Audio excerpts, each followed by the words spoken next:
ಎಲ್ರಿಗೂ ನಮಸ್ಕಾರ. ಮುಂಜಾನೆಯ ಶುಭಕಾಮನೆಗಳೊಂದಿಗೆ ತಮ್ಮೆಲ್ಲರಿಗೂ ಕೂಡ NKR ವಾಹಿನಿಯ ಹೆಮ್ಮೆಯ ಪ್ರಸ್ತುತಿ ಧರ್ಮಜ್ಯೋತಿ ಕಾರ್ಯಕ್ರಮಕ್ಕೆ ಪ್ರೀತಿಪೂರ್ವಕ ಸುಸ್ವಾಗತ ಅಂತ ಇದ್ದೀನಿ. ಎಂದಿನಂತೆ ನಾನು ನಿಮ್ಮ ಮನೆ ಮಗಳು ದಿವ್ಯಾ ಆಲೂರ್. ಬನ್ನಿ ಗುರುಗಳನ್ನ ಕಾರ್ಯಕ್ರಮಕ್ಕೆ ಸ್ವಾಗತಿಸ್ಬಿಡೋಣ. ಶ್ರೀಯುತರು ನಾಡಿನ ಹೆಸರಾಂತ ಜ್ಯೋತಿಷಿಗಳು, ವೇದಾಗಮ ಪಂಡಿತರು, ನಮ್ಮ ಪ್ರೀತಿಯ ವಾಚಸ್ಪತಿ ಗುರುಗಳೇ ನಮಸ್ಕಾರ. ಕಾರ್ಯಕ್ರಮಕ್ಕೆ ಹೃತ್ಪೂರ್ವಕ ಸ್ವಾಗತ. ನಮಗೆ ಧನ್ಯವಾದ ಗುರುಗಳೇ. ಶುಕ್ರವಾರ ಇಂದು ಶುಭ ಶ್ಲೋಕದೊಂದಿಗೆ ದಯಮಾಡಿ ಪ್ರಾರಂಭ ಮಾಡಿ. ಪಂಚಾಂಗ ಶ್ರವಣ ಕೂಡ ಹಾಗೆ ಮುಂದುವರಿಲಿ. ಓಂ ವಿದ್ಯುದ್ಧಾಮ ಸಮಪ್ರಭಾಂ ಮೃಗಪತಿ ಸ್ಕಂಧಸ್ಥಿತಾಂ ಭೀಷಣಾಂ ಕನ್ಯಾಭಿಃ ಕರವಾಲಖೇಟ ವಿಲಸದ್ಧಸ್ತಾಭಿರಾಸೇವಿತಾಂ ಹಸ್ತೈಶ್ಚಕ್ರಧರಾಲಿಖೇಟ ವಿಶಿಕಾಂಶ್ಚಾಪಂಗುಣಂತರ್ಜನೀಂ ಬಿಭ್ರಾಣಾಮನಲಾತ್ಮಿಕಾಂ ಶಶಿಧರಾಂ ದುರ್ಗಾಂ ತ್ರಿನೇತ್ರಾಂ ಭಜೆ. ಶರಣಾಗತದೀನಾರ್ಥಪರಿತ್ರಾಣಪರಾಯಣೆ ಸರ್ವಸ್ಯಾರ್ತಿಹರೇ ದೇವಿ ನಾರಾಯಣಿ ನಮೋಸ್ತುತೆ. ನಮಃ ಶಾಂತಾಯ ದಿವ್ಯಾಯ ಸತ್ಯಧರ್ಮಸ್ವರೂಪಿಣೆ ಸ್ವಾನಂದಾಮೃತತೃಪ್ತಾಯ ಶ್ರೀಧರಾಯ ನಮೋ ನಮಃ. ಓಂ. ಪ್ರೀತಿಯ ನಮ್ಮೆಲ್ಲ ವೀಕ್ಷಕರಿಗೂ ಇವತ್ತಿನ ಧರ್ಮಜ್ಯೋತಿ ಕಾರ್ಯಕ್ರಮಕ್ಕೆ ಹೃತ್ಪೂರ್ವಕವಾದಂಥ ಸ್ವಾಗತವನ್ನು ಬಯಸ್ತಾ, ಹಾಗೆಯೇ ಯಾರ್ಯಾರು ಈ ಒಂದು ಆಗಸ್ಟ್ ತಿಂಗಳ 29ನೇ ತಾರೀಕು ನಿಮ್ಮ ಹುಟ್ಟಿದ ಹಬ್ಬ ಮೊದಲಾದ ಸಂಭ್ರಮದಲ್ಲಿದ್ದೀರಿ, ನಿಮಗೆಲ್ಲರಿಗೂ ಕೂಡ ಶುಭಾಶಯಗಳು. ಭಗವಂತ ನಿಮ್ಮೆಲ್ಲ ಇಷ್ಟಾರ್ಥಗಳನ್ನು ಈಡೇರಿಸಲಿ ಅಂತೇಳಿ ಅವನಲ್ಲಿ ಪ್ರಾರ್ಥನೆಯನ್ನು ಮಾಡ್ಕೊಳ್ತಾ, ಹಾಗೆಯೇ ಇವತ್ತಿನ ದಿವಸದ ಪಂಚಾಂಗದ ಕಡೆಗೆ ಒಂದು ಸಾರಿ ಗಮನ ಕೊಡೋಣ. ಇವತ್ತು ಸ್ವಸ್ತಿ ಶ್ರೀ ವಿಶ್ವಾವಸುನಾಮ ಸಂವತ್ಸರದ ದಕ್ಷಿಣಾಯನ ವರ್ಷ ಋತು ಭಾದ್ರಪದ ಮಾಸದ ಶುಕ್ಲ ಪಕ್ಷದ ಷಷ್ಠಿಯ ದಿನ ಶುಕ್ರವಾರ. ಇವತ್ತು ಸ್ವಾತಿ ನಕ್ಷತ್ರದಲ್ಲಿ ಅಂದರೆ ತುಲಾ ರಾಶಿಯಲ್ಲಿ ಚಂದ್ರನ ಸಂಚಾರ, ಬ್ರಹ್ಮ ಅನ್ನುವಂಥ ಒಂದು ಯೋಗ, ತೈತಿಲ ಅಂತಕ್ಕಂಥ ಕರಣ. ಇದು ಇವತ್ತಿನ ಪಂಚಾಂಗವಾದರೆ, ಇನ್ನೊಂದು ವಿಚಾರ ಏನಂತಂದರೆ ಗ್ರಹ ಸಂಪತ್ತಿ ಪ್ರತಿದಿನ ನೋಡ್ತಕ್ಕಂಥದ್ದು. ಅದರ ಪ್ರಕಾರ ನೋಡಿದಾಗ ಮೇಷ ವೃಷಭ 2 ರಾಶಿಗಳಲ್ಲಿ ಗ್ರಹ ಸಂಚಾರ ಯಾವುದೂ ಇಲ್ಲ. ಮಿಥುನದಲ್ಲಿ ಗುರು ಇದ್ದಾನೆ, ಕರ್ಕಾಟಕದಲ್ಲಿ ಬುಧ ಶುಕ್ರರು, ಸಿಂಹದಲ್ಲಿ ರವಿ ಮತ್ತು ಕೇತು, ಕನ್ಯಾ ರಾಶಿಯಲ್ಲಿರ್ತಕ್ಕಂಥದ್ದು ಮಂಗಳ, ತುಲಾ ರಾಶಿಯಲ್ಲಿ ಚಂದ್ರ, ವೃಶ್ಚಿಕ ಧನು ಮಕರ ರಾಶಿಯಲ್ಲಿ ಯಾವುದೇ ಗ್ರಹ ಸಂಚಾರ ಇಲ್ಲ. ಹಾಗೆ ಕುಂಭ ರಾಶಿಯಲ್ಲಿ ರಾಹು ಇರತಕ್ಕಂಥದ್ದು, ಮೀನ ರಾಶಿಯಲ್ಲಿ ಶನೈಶ್ಚರ ಇರತಕ್ಕಂಥದ್ದು ಇವತ್ತಿನ ಗ್ರಹ ಸಂಪತ್ತಿ. ವೀಕ್ಷಕರೀಗ ಪ್ರಾರಂಭ ಮಾಡೋಣ ದಿನ ಭವಿಷ್ಯ ವಿಭಾಗವನ್ನ. ಗುರುಗಳೇ, ಮೊದಲಿಗೆ ಮೇಷರಾಶಿಗೆ ಹೇಗಿದೆ ಈ ದಿನ? ಮೇಷರಾಶಿಯವರಿಗೆ ಇವತ್ತಿನ ದಿನ ಚೆನ್ನಾಗಿದೆ. ಸಪ್ತಮ ರಾಶಿಯಲ್ಲಿ ಚಂದ್ರನ ಸಂಚಾರ, ವ್ಯಾಪಾರ ವ್ಯವಹಾರಗಳಲ್ಲಿ ಕೂಡ ಲಾಭ, ವಿವಾಹಾದಿ ಮಂಗಳ ಕಾರ್ಯಗಳಲ್ಲಿ ಪ್ರಗತಿಯಾಗ್ತಕ್ಕಂಥದ್ದು ಇವೆಲ್ಲವೂ ಕೂಡ ಇವತ್ತಿನ ದಿವಸದಲ್ಲಿ ಇರ್ತಕ್ಕಂಥದ್ದು. ಪಂಚಮದಲ್ಲಿ ರವಿ ಮತ್ತು ಕೇತು ಇರತಕ್ಕಂಥದ್ದು. ಯಾರಿಗೆ ಸಂತಾನ ಸಂಬಂಧಿತವಾದ ಸಮಸ್ಯೆಗಳಿದೆ ಅವರು ಕೂಡ ಇವತ್ತು ಟ್ರೀಟ್ಮೆಂಟ್ ಇತ್ಯಾದಿಗಳನ್ನು ತಗೊಳ್ಳೋಕ್ಕೆ ಯೋಗ್ಯವಾಗಿರತಕ್ಕಂಥ ಒಂದು ದಿನ. ಸ್ವಾತಿ ನಕ್ಷತ್ರದಲ್ಲಿ ಚಂದ್ರ ಇರತಕ್ಕಂಥದ್ದು. ಅನಂತರ ವಿಶಾಖ ನಕ್ಷತ್ರಕ್ಕೆ ಹೋದರೂ ಕೂಡ ತುಲಾ ರಾಶಿಯಲ್ಲಿ ಇರ್ತಕ್ಕಂಥವನ, ಆದ್ದರಿಂದ ಪ್ರಯತ್ನಪೂರ್ವಕವಾಗಿ ಆ ಒಂದು ಟ್ರೀಟ್ಮೆಂಟ್ ಇತ್ಯಾದಿಗಳನ್ನು ಶ್ರದ್ಧಾಭಕ್ತಿಯಿಂದ ಮತ್ತು ಏಕೋಭಾವದಿಂದ ದೃಢ ಚಿತ್ತದಿಂದ ಆಚರಣೆ ಮಾಡಿದ ಪಕ್ಷದಲ್ಲಿ ಸಂತಾನಾದಿ ಒಂದು ಉತ್ತಮವಾದಂಥ ಫಲಗಳು ಪ್ರಾಪ್ತಿಯಾಗ್ತಕ್ಕಂಥದ್ದು. ದೇವತಾ ಅನುಗ್ರಹವನ್ನು ಪಡ್ಕೊಳ್ಳುವಂಥ ಯಜ್ಞಾದಿ ಮಂಗಳ ಕಾರ್ಯಗಳನ್ನು ಕೂಡ ಮಾಡಲಿಕ್ಕೆ ಇವತ್ತಿನ ದಿನ ತುಂಬ ಚೆನ್ನಾಗಿದೆ. ಆಚರಣೆಯನ್ನು ಮಾಡಿಕೊಳ್ಳಿ. ಹಾಗೆಯೇ ಪಂಚಮದಲ್ಲಿರ್ತಕ್ಕಂಥ ರವಿ ಸಂಬಂಧಿತವಾಗಿ ಶಿವಾರಾಧನೆ ಶ್ರೇಷ್ಠ. ಮುಂದಿಂದು ವೃಷಭ ರಾಶಿ. ವೃಷಭ ರಾಶಿಯವರಿಗೆ ಕೂಡ ಇವತ್ತು ದಿನ ತಕ್ಕ ಮಟ್ಟಿಗೆ ಚೆನ್ನಾಗೇ ಇದೆ. ಒಂಥರ ಮಾಂಗಲಿಕವಾಗಿರ್ತಕ್ಕಂಥ ವಾತಾವರಣ, ಮಂಗಳಮಯವಾಗಿರ್ತಕ್ಕಂಥ ವಾತಾವರಣವನ್ನು ಇವತ್ತು ನೋಡಲಿಕ್ಕೆ ಅವಕಾಶ ಇದೆ. ರಾಶ್ಯಾಧಿಪತಿ ಆಗಿರ್ತಕ್ಕಂಥ ಶುಕ್ರ ಇರೋದು ತೃತೀಯದಲ್ಲಾದ್ದರಿಂದ ಮನಃಪೂರ್ವಕವಾಗಿ ಕೆಲಸವನ್ನು ಮಾಡಿ. ಬುಧ ಕೂಡ ಅಲ್ಲೇ ಇದ್ದಾನೆ, ಸ್ವಲ್ಪ ಮಟ್ಟಿನ ಚಾಂಚಲ್ಯವನ್ನು ಕೊಡ್ತಾನೆ. ಮರ್ಕ್ಯೂರಿ ಅಂತ ಕರೀತಾರೆ ಬುಧನಿಗೆ, ಇಂಗ್ಲೀಷ್ನಲ್ಲಿ ಗೊತ್ತಿರ್ಬೋದು ನಿಮಗೆ. ಮರ್ಕ್ಯೂರಿ ಅಂತಂದರೆ ಪಾದರಸ ಅಂತಲೂ ಅರ್ಥ ಇದೆ ಅಲ್ವಾ? ಯೋಚನೆ ಮಾಡಬೇಕು. ಅಂದರೆ ಚುರುಕಾಗಿರ್ತಕ್ಕಂಥದ್ದು ಅನ್ನೋದು ಎಷ್ಟು ಸತ್ಯವೋ ಚಾಂಚಲ್ಯವೂ ಅಷ್ಟೇ ಇದೆ ಅಂತಕ್ಕಂಥದ್ದು 3ನೇ ರಾಶಿಯಲ್ಲಿ ಬಂದಾಗ ಇರ್ತಕ್ಕಂಥ ಫಲ. ಹಾಗಾಗಿ ಆ ಒಂದು ಚಾಂಚಲ್ಯವನ್ನು ಕಂಟ್ರೋಲ್ ಮಾಡ್ಕೊಳ್ಳಿ. ಮಾನಸಿಕವಾಗಿರ್ತಕ್ಕಂಥದ್ದು ನಿಮಿಷಕ್ಕೊಂದು ಸಾರಿ ಒಂದೊಂದು ರೆಂಬೆಯಿಂದ ಕೊಂಬೆಗೆ ಹಾರ್ತಕ್ಕಂಥ ಮಂಗನ ರೀತಿಯಲ್ಲಿ ಮನಸ್ಸು ಅಂತ ಹೇಳ್ತಾರೆ. ಹಾಗಾಗಿ ಆ ರೀತಿ ಆಗಲಿಕ್ಕೆ ಬಿಡದೇ ಇದ್ದರೆ ಸ್ವಲ್ಪ ಒಳ್ಳೆಯದು. ಆ ಒಂದು ದೃಢವಾಗಿರ್ತಕ್ಕಂಥ ಚಿತ್ತಸ್ಥೈರ್ಯಕ್ಕಾಗಿ ಆಂಜನೇಯನ ಧ್ಯಾನವನ್ನು ಮಾಡಿಕೊಳ್ಳಿ. ಶುಭವಾಗಲಿ. ಮುಂದಿಂದು ಮಿಥುನ ರಾಶಿ. ಮಿಥುನ ರಾಶಿಯವರಿಗೆ ಕೂಡ ಇವತ್ತಿನ ದಿನ ತಕ್ಕ ಮಟ್ಟಿಗೆ ಚೆನ್ನಾಗೇ ಇದೆ. ಪಂಚಮ ಭಾವದಲ್ಲಿರ್ತಕ್ಕಂಥ ದ್ವಿತೀಯಾಧಿಪತಿ 2 ಮತ್ತು 5ನೇ ರಾಶಿಯ ಪರಿವರ್ತನ ಯೋಗ. ಅಂದರೆ ಸ್ವಲ್ಪ ಪೂರ್ವ ಪುಣ್ಯವನ್ನು ಹೆಚ್ಚು ಮಾಡ್ಕೊಳ್ತಕ್ಕಂಥದ್ದು, ಪುಣ್ಯ ಸಂಚಯವನ್ನು ಮಾಡ್ಕೊಳ್ತಕ್ಕಂಥ ಒಂದು ಅವಕಾಶ. ಪುಣ್ಯತಮವಾಗಿರ್ತಕ್ಕಂಥ ಕಾರ್ಯಗಳನ್ನು ಮಾಡಲಿಕ್ಕೆ ಕೂಡ ಉತ್ತಮವಾದಂಥ ಅವಕಾಶ ಇರತಕ್ಕಂಥ ದಿನ. ಯಾಕೆಂತಂದರೆ ದೈವಾನುಗ್ರಹದಿಂದ ಮಾತ್ರವೇ ಅನೇಕ ಕಾರ್ಯಗಳು ಕೆಲಸವನ್ನು ಮಾಡಲಿಕ್ಕೆ ಸಾಧ್ಯ. ನಾನು ಯಾವಾಗಲೂ ಹೇಳ್ತಾ ಇರ್ತೇನೆ, ಹೆಚ್ಚಿಂತಸ್ತು ಮನುಷ್ಯಾಣಂ ಸಪ್ತಮಂ ದೈವಚಿಂತನಂ. ಮನುಷ್ಯ ತನ್ನ ಪ್ರಯತ್ನವನ್ನು ಮಾಡಲೇಬೇಕು. ಕೇವಲ ದೈವಾನುಗ್ರಹವನ್ನು ನೆಚ್ಚಿಕೊಂಡು ಕೂತ್ರೆ ಯಾವ ಸಾಧನೆಯನ್ನು ಮಾಡಲಿಕ್ಕೆ ಸಾಧ್ಯ ಇಲ್ಲ. ಅಗಚ್ಚನ್ ವೈನತೆಯೋಪಿ ಪದಮೇಕನ್ನ ಗಚ್ಚತಿ. ಹಾಗಾಗಿ ಪ್ರಯತ್ನಪೂರ್ವಕವಾಗಿ ಕೆಲಸವನ್ನು ಮಾಡಬೇಕಾಗತ್ತೆ. ಜೊತೆಯಲ್ಲಿ ದೈವಾನುಗ್ರಹ ಇದ್ದೇ ಇರ್ತದೆ. ಟೆನ್ಷನ್ ಮಾಡ್ಕೊಳ್ಳೋದು ಬೇಡ. 5ನೇ ರಾಶಿಯಲ್ಲಿ ಇರ್ತಕ್ಕಂಥ ಒಂದು ಈ ಪರಿವರ್ತನ ಯೋಗ ಅಂತಕ್ಕಂಥದ್ದೇನಿದೆ, ಇದಕ್ಕೆ ಸಂಬಂಧಪಟ್ಟು ನಿಮ್ಮ ಇಷ್ಟ ದೇವತೆ, ನಿಮ್ಮ ಇಷ್ಟ ದೇವತೆಯನ್ನು ಬೇಕಾದರೂ ನೀವಿವತ್ತು ಆರಾಧನೆಯನ್ನು ಮಾಡಿಕೊಳ್ಬಹುದು. ಶುಭವಾಗಲಿ. ಮುಂದೆಂದು ಕರ್ಕಾಟಕ ರಾಶಿ. ಕರ್ಕಾಟಕ ರಾಶಿಯವರಿಗೆ ಇವತ್ತಿನ ದಿನ ತುಂಬ ಚೆನ್ನಾಗಿದೆ ಅಂತ ಹೇಳಬಹುದು. ಕಾರಣ ಏನು ಅಂತಂದರೆ, ರಾಶ್ಯಾಧಿಪತಿಯೇ ಸುಖಕ್ಕೆ ಬಂದಿರತಕ್ಕಂಥದ್ದು. ಅರ್ಥಾತ್ ಪ್ರಯತ್ನಪಟ್ಟು ಕೆಲಸ ಮಾಡಿ ಜೀವನದಲ್ಲಿ ಏನಾದರೂ ಒಂದು ಸಾಧಿಸಬೇಕು, ನಾನು ಏನಾದರೂ ಒಂದು ಪಡ್ಕೊಳ್ಬೇಕು ಅಂಥೇಳಿ ಹಠ ಹೊತ್ತು ಹೆಜ್ಜೆ ಇಟ್ಟಿರ್ತಕ್ಕಂಥವ್ರು ಏನಿರ್ತೀರಲ್ಲ, ಅಂಥವ್ರು ಇವತ್ತು ನಿಮ್ಮ ಸಾಧನೆಯ ಒಂದು ಮೆಟ್ಟಲನ್ನು ಹತ್ತಲಿಕ್ಕೆ ಅನುಕೂಲವಾಗ್ತಕ್ಕಂಥ ಅವಕಾಶ. ಅದು ಎಷ್ಟನೇ ಮೆಟ್ಟಲು ಅನ್ನೋದು ನೀವು ಎಷ್ಟನೇ ಹಂತದಲ್ಲಿದ್ದೀರಿ ಅನ್ನೋದ ಮೇಲೆ ತೀರ್ಮಾನ. ಹಾಗಾಗಿ ದಿವಸ ಚೆನ್ನಾಗಿದೆ, ಪ್ರಯತ್ನವನ್ನು ಮುಂದುವರಿಸಿ. ಹಾಗೆಯೇ ಇವತ್ತಿನ ದಿನ ಅಷ್ಟಮ ಭಾವದಲ್ಲಿರ್ತಕ್ಕಂಥ ರಾಹು ಸಂಬಂಧಿತವಾಗಿ ಸ್ವಲ್ಪ ಮಟ್ಟಿಗೆ ವಾಹನಾದಿಗಳಲ್ಲಿ ಪ್ರಯಾಣ ಮಾಡ್ತಕ್ಕಂಥ ಸಂದರ್ಭದಲ್ಲಿ ಎಚ್ಚರಿಕೆಯನ್ನು ವಹಿಸ್ಕೊಳ್ಳಿ.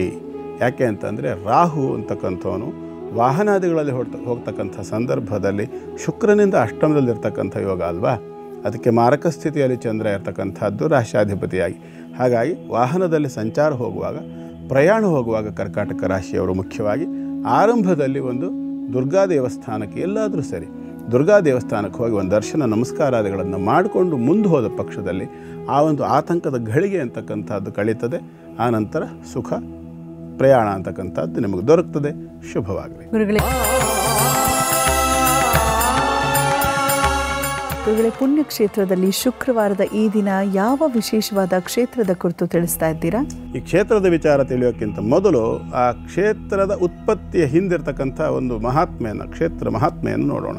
ಒಂದು ಸಾರಿ ಕೈಲಾಸದಲ್ಲಿ ಪರಮೇಶ್ವರನ ಒಂದು ಸನ್ನಿಧಾನದಲ್ಲಿ ನೃತ್ಯದ ಒಂದು ವ್ಯವಸ್ಥೆ ಆಗಿರ್ತದೆ. ಪೈಪೋಟಿ ಸ್ಪರ್ಧೆ, ನೃತ್ಯ ಸ್ಪರ್ಧೆ ಆಗಿರ್ತದೆ. ಅನೇಕ ಅಪ್ಸರೆಯರು ನರ್ತನವನ್ನು ಮಾಡಿ ಶಿವನ ಅನುಗ್ರಹವನ್ನು ಪಡ್ಕೊಳ್ತಾ ಇರ್ತಾರೆ. ಈ ಸಂದರ್ಭದಲ್ಲಿ ಅಲ್ಲಿಗೆ ಒಬ್ಬಳ ಅಪ್ಸರೆ ಬರ್ತಾಳೆ. ಬಂದು ನರ್ತನವನ್ನೆಲ್ಲ ಮಾಡಿ ಮುಗಿಸ್ತಾಳೆ. ಶಿವ ಅವಳ ನರ್ತನವನ್ನೆಲ್ಲ ಗಮನಿಸಿದಾಗ ಅವನಿಗೆ ಒಂದು ವಿಷಯ ಗೊತ್ತಾಗ್ತದೆ. ಏನಂತಂದರೆ, ಈಕೆಗೆ ಅಹಂಕಾರ ಹೆಚ್ಚು ಅಂತ. ಅಹಂಕಾರ ತುಂಬ ಹೆಚ್ಚಾಗಿದ್ದು ಆ ನರ್ತನದಲ್ಲಿ, ಅಭಿನಯದಲ್ಲಿ ಅದು ಎದ್ದು ಕಾಣಿಸ್ತಾ ಇತ್ತು. ಏನು ಅಹಂಕಾರ ಅಂತಂದರೆ, ತಾನು ಬಹಳ ಸುಂದರಿ, ತಾನು ಇಡೀ ಪ್ರಪಂಚದಲ್ಲಿ ಯಾರನ್ನೂ ಸಂಮೋಹನಗೊಳಿಸಬಲ್ಲೆ ಅಂಥೇಳಿ ತನ್ನ ನೃತ್ಯ ಸಂದರ್ಭದಲ್ಲಿ ಶಿವನನ್ನು ಸಂಮೋಹನಗೊಳಿಸೋದಕ್ಕಾಗಿ ಆಕೆ ಪ್ರಯತ್ನಪಟ್ಟು. ಅದು ಶಿವನಿಗೆ ಗೊತ್ತಾಯಿತು. ಗೊತ್ತಾದವನೇನು ಮಾಡ್ದ, ನಿನಗೆ ಈ ಥರ ವ್ಯವಸ್ಥೆ, ನಿನ್ನ ಸ್ವಭಾವ ಇರೋದಕ್ಕಾಗಿ ಇದು ಸರಿಯಲ್ಲ, ಇದನ್ನು ತಿದ್ದುಕೊಳ್ತಕ್ಕಂಥದ್ದು ಒಳ್ಳೆಯದು ಅನ್ನೋ ಮಾತನ್ನು ಹೇಳ್ತಾನೆ. ನನಗೆ ಬುದ್ಧಿ ಹೇಳಲಿಕ್ಕೆ ನಿನಗೇನು ಯೋಗ್ಯತೆ ಇದೆ? ತಲೆ ಮೇಲೊಬ್ಬಳು, ತೊಡೆ ಮೇಲೊಬ್ಬಳು ಅಂತೇಳಿ ಎರಡೆರಡು ಹೆಣ್ಣು ಇಟ್ಕೊಂಡಿದೆಯಾ, ಮೈ ತುಂಬ ಹಾವು ಸುತ್ಕೊಂಡಿದೆಯಾ, ಸ್ಮಶಾನದ ಬೂದಿ ಧಾರಣೆ ಮಾಡ್ಕೊಂಡಿದೆಯಾ, ಮೈ ಮೇಲೆಲ್ಲ ರುದ್ರಾಕ್ಷಿ ಹಾಕ್ಕೊಂಡಿದೆಯಾ, ನಾಚಿಕೆ ಎಲ್ಲ, ಮಾನ ಮರ್ಯಾದೆ ಎಲ್ಲ, ದಿಗಂಬರ ಆಗಿ ಹೆಣ್ಣಿನ ತೊಡೆ ಮೇಲೆ ಹೆಂಡತಿಯನ್ನು ಕೂರಿಸ್ಕೊಂಡು ದಿಗಂಬರನಾಗಿ ಕೂತಿದೆಯಾ, ಹೀಗೆಲ್ಲ ಅನೇಕ ರೀತಿಯಲ್ಲಿ ನಿಂದನೆಯನ್ನು ಮಾಡಿಬಿಡ್ತಾಳೆ. ಶಿವ ನಗ್ತಾನೆ. ಅವನಿಗೆ ಅದು ಕೂಡ ಒಂದು ಭಕ್ತಿಯಾಗಿ ಕಾಣಿಸುತ್ತೆ. ಅದಕ್ಕಾಗಿ ಅವನನ್ನು ಭೋಳೆ ಶಂಕರ ಅಂತಾರೆ ನೋಡಿ, ಭೋಲಾನಾಥ್ ಅಂತಾರೆ. ಭೋಲೆ ಬಂಬಂ ಭೋಲೆ ಅಂತ ಹೇಳ್ತಾರಲ್ಲ ನಮ್ಮ ಉತ್ತರ ಭಾರತ ಇರಲ್ಲ. ಹಾಗೆ ಆ ಭೋಲೆನಾಥನಿಗೆ ಏನು ಅನ್ಸಲ್ಲ, ಅವ್ನು ನಗ್ಬಿಡ್ತಾನೆ. ಈ ಮಕ್ಕಳೇನಾದ್ರು ಜಗಳ ಮಾಡಿದರೆ ಅಪ್ಪನ ಹತ್ರ, ಚಿಕ್ಕ ಮಕ್ಕಳು, ಒಂದು 2-3 ವರ್ಷದ ಮಕ್ಕಳು ಅಪ್ಪ ಅಮ್ಮನ ಹತ್ರ ಜಗಳ ಮಾಡೋದು ಇವತ್ತೆಲ್ಲ ನಾವು ವೀಡಿಯೋಸ್ ನೋಡ್ತೀವಲ್ಲ ಶಾರ್ಟ್ಸ್ನಲ್ಲಿ, ಒಂಥರ ಮಜಾ ಇರುತ್ತೆ ಅದು. ಹಾಗೆ ಅವನು ಅದನ್ನು ಎಂಜಾಯ್ ಮಾಡ್ತಿರ್ತಾನೆ ಶಿವ. ಅದು ಪಾರ್ವತಿಗೆ ತಡ್ಕೊಳಕ್ಕಾಗೋದಿಲ್ಲ, ಸಿಟ್ಟು ಬಂದ್ಬಿಡುತ್ತೆ ಅವಳಿಗೆ. ಏನು ನೀನು ನನ್ನ ಗಂಡನನ್ನು ಈ ಥರದಲ್ಲಿ ಅಪಮಾನ ಮಾಡುತ್ತಾ ಇದೆಯಲ್ಲ, ನಿನ್ನ ದುರಹಂಕಾರ ತಾನೇ ಇದು ನಿಂದು ಅಂಥೇಳಿ ಆಕೆ ಏನು ಮಾಡ್ತಾಳೆ ಅಂತಂದರೆ ಶಾಪ ಕೊಟ್ಬಿಡ್ತಾಳೆ.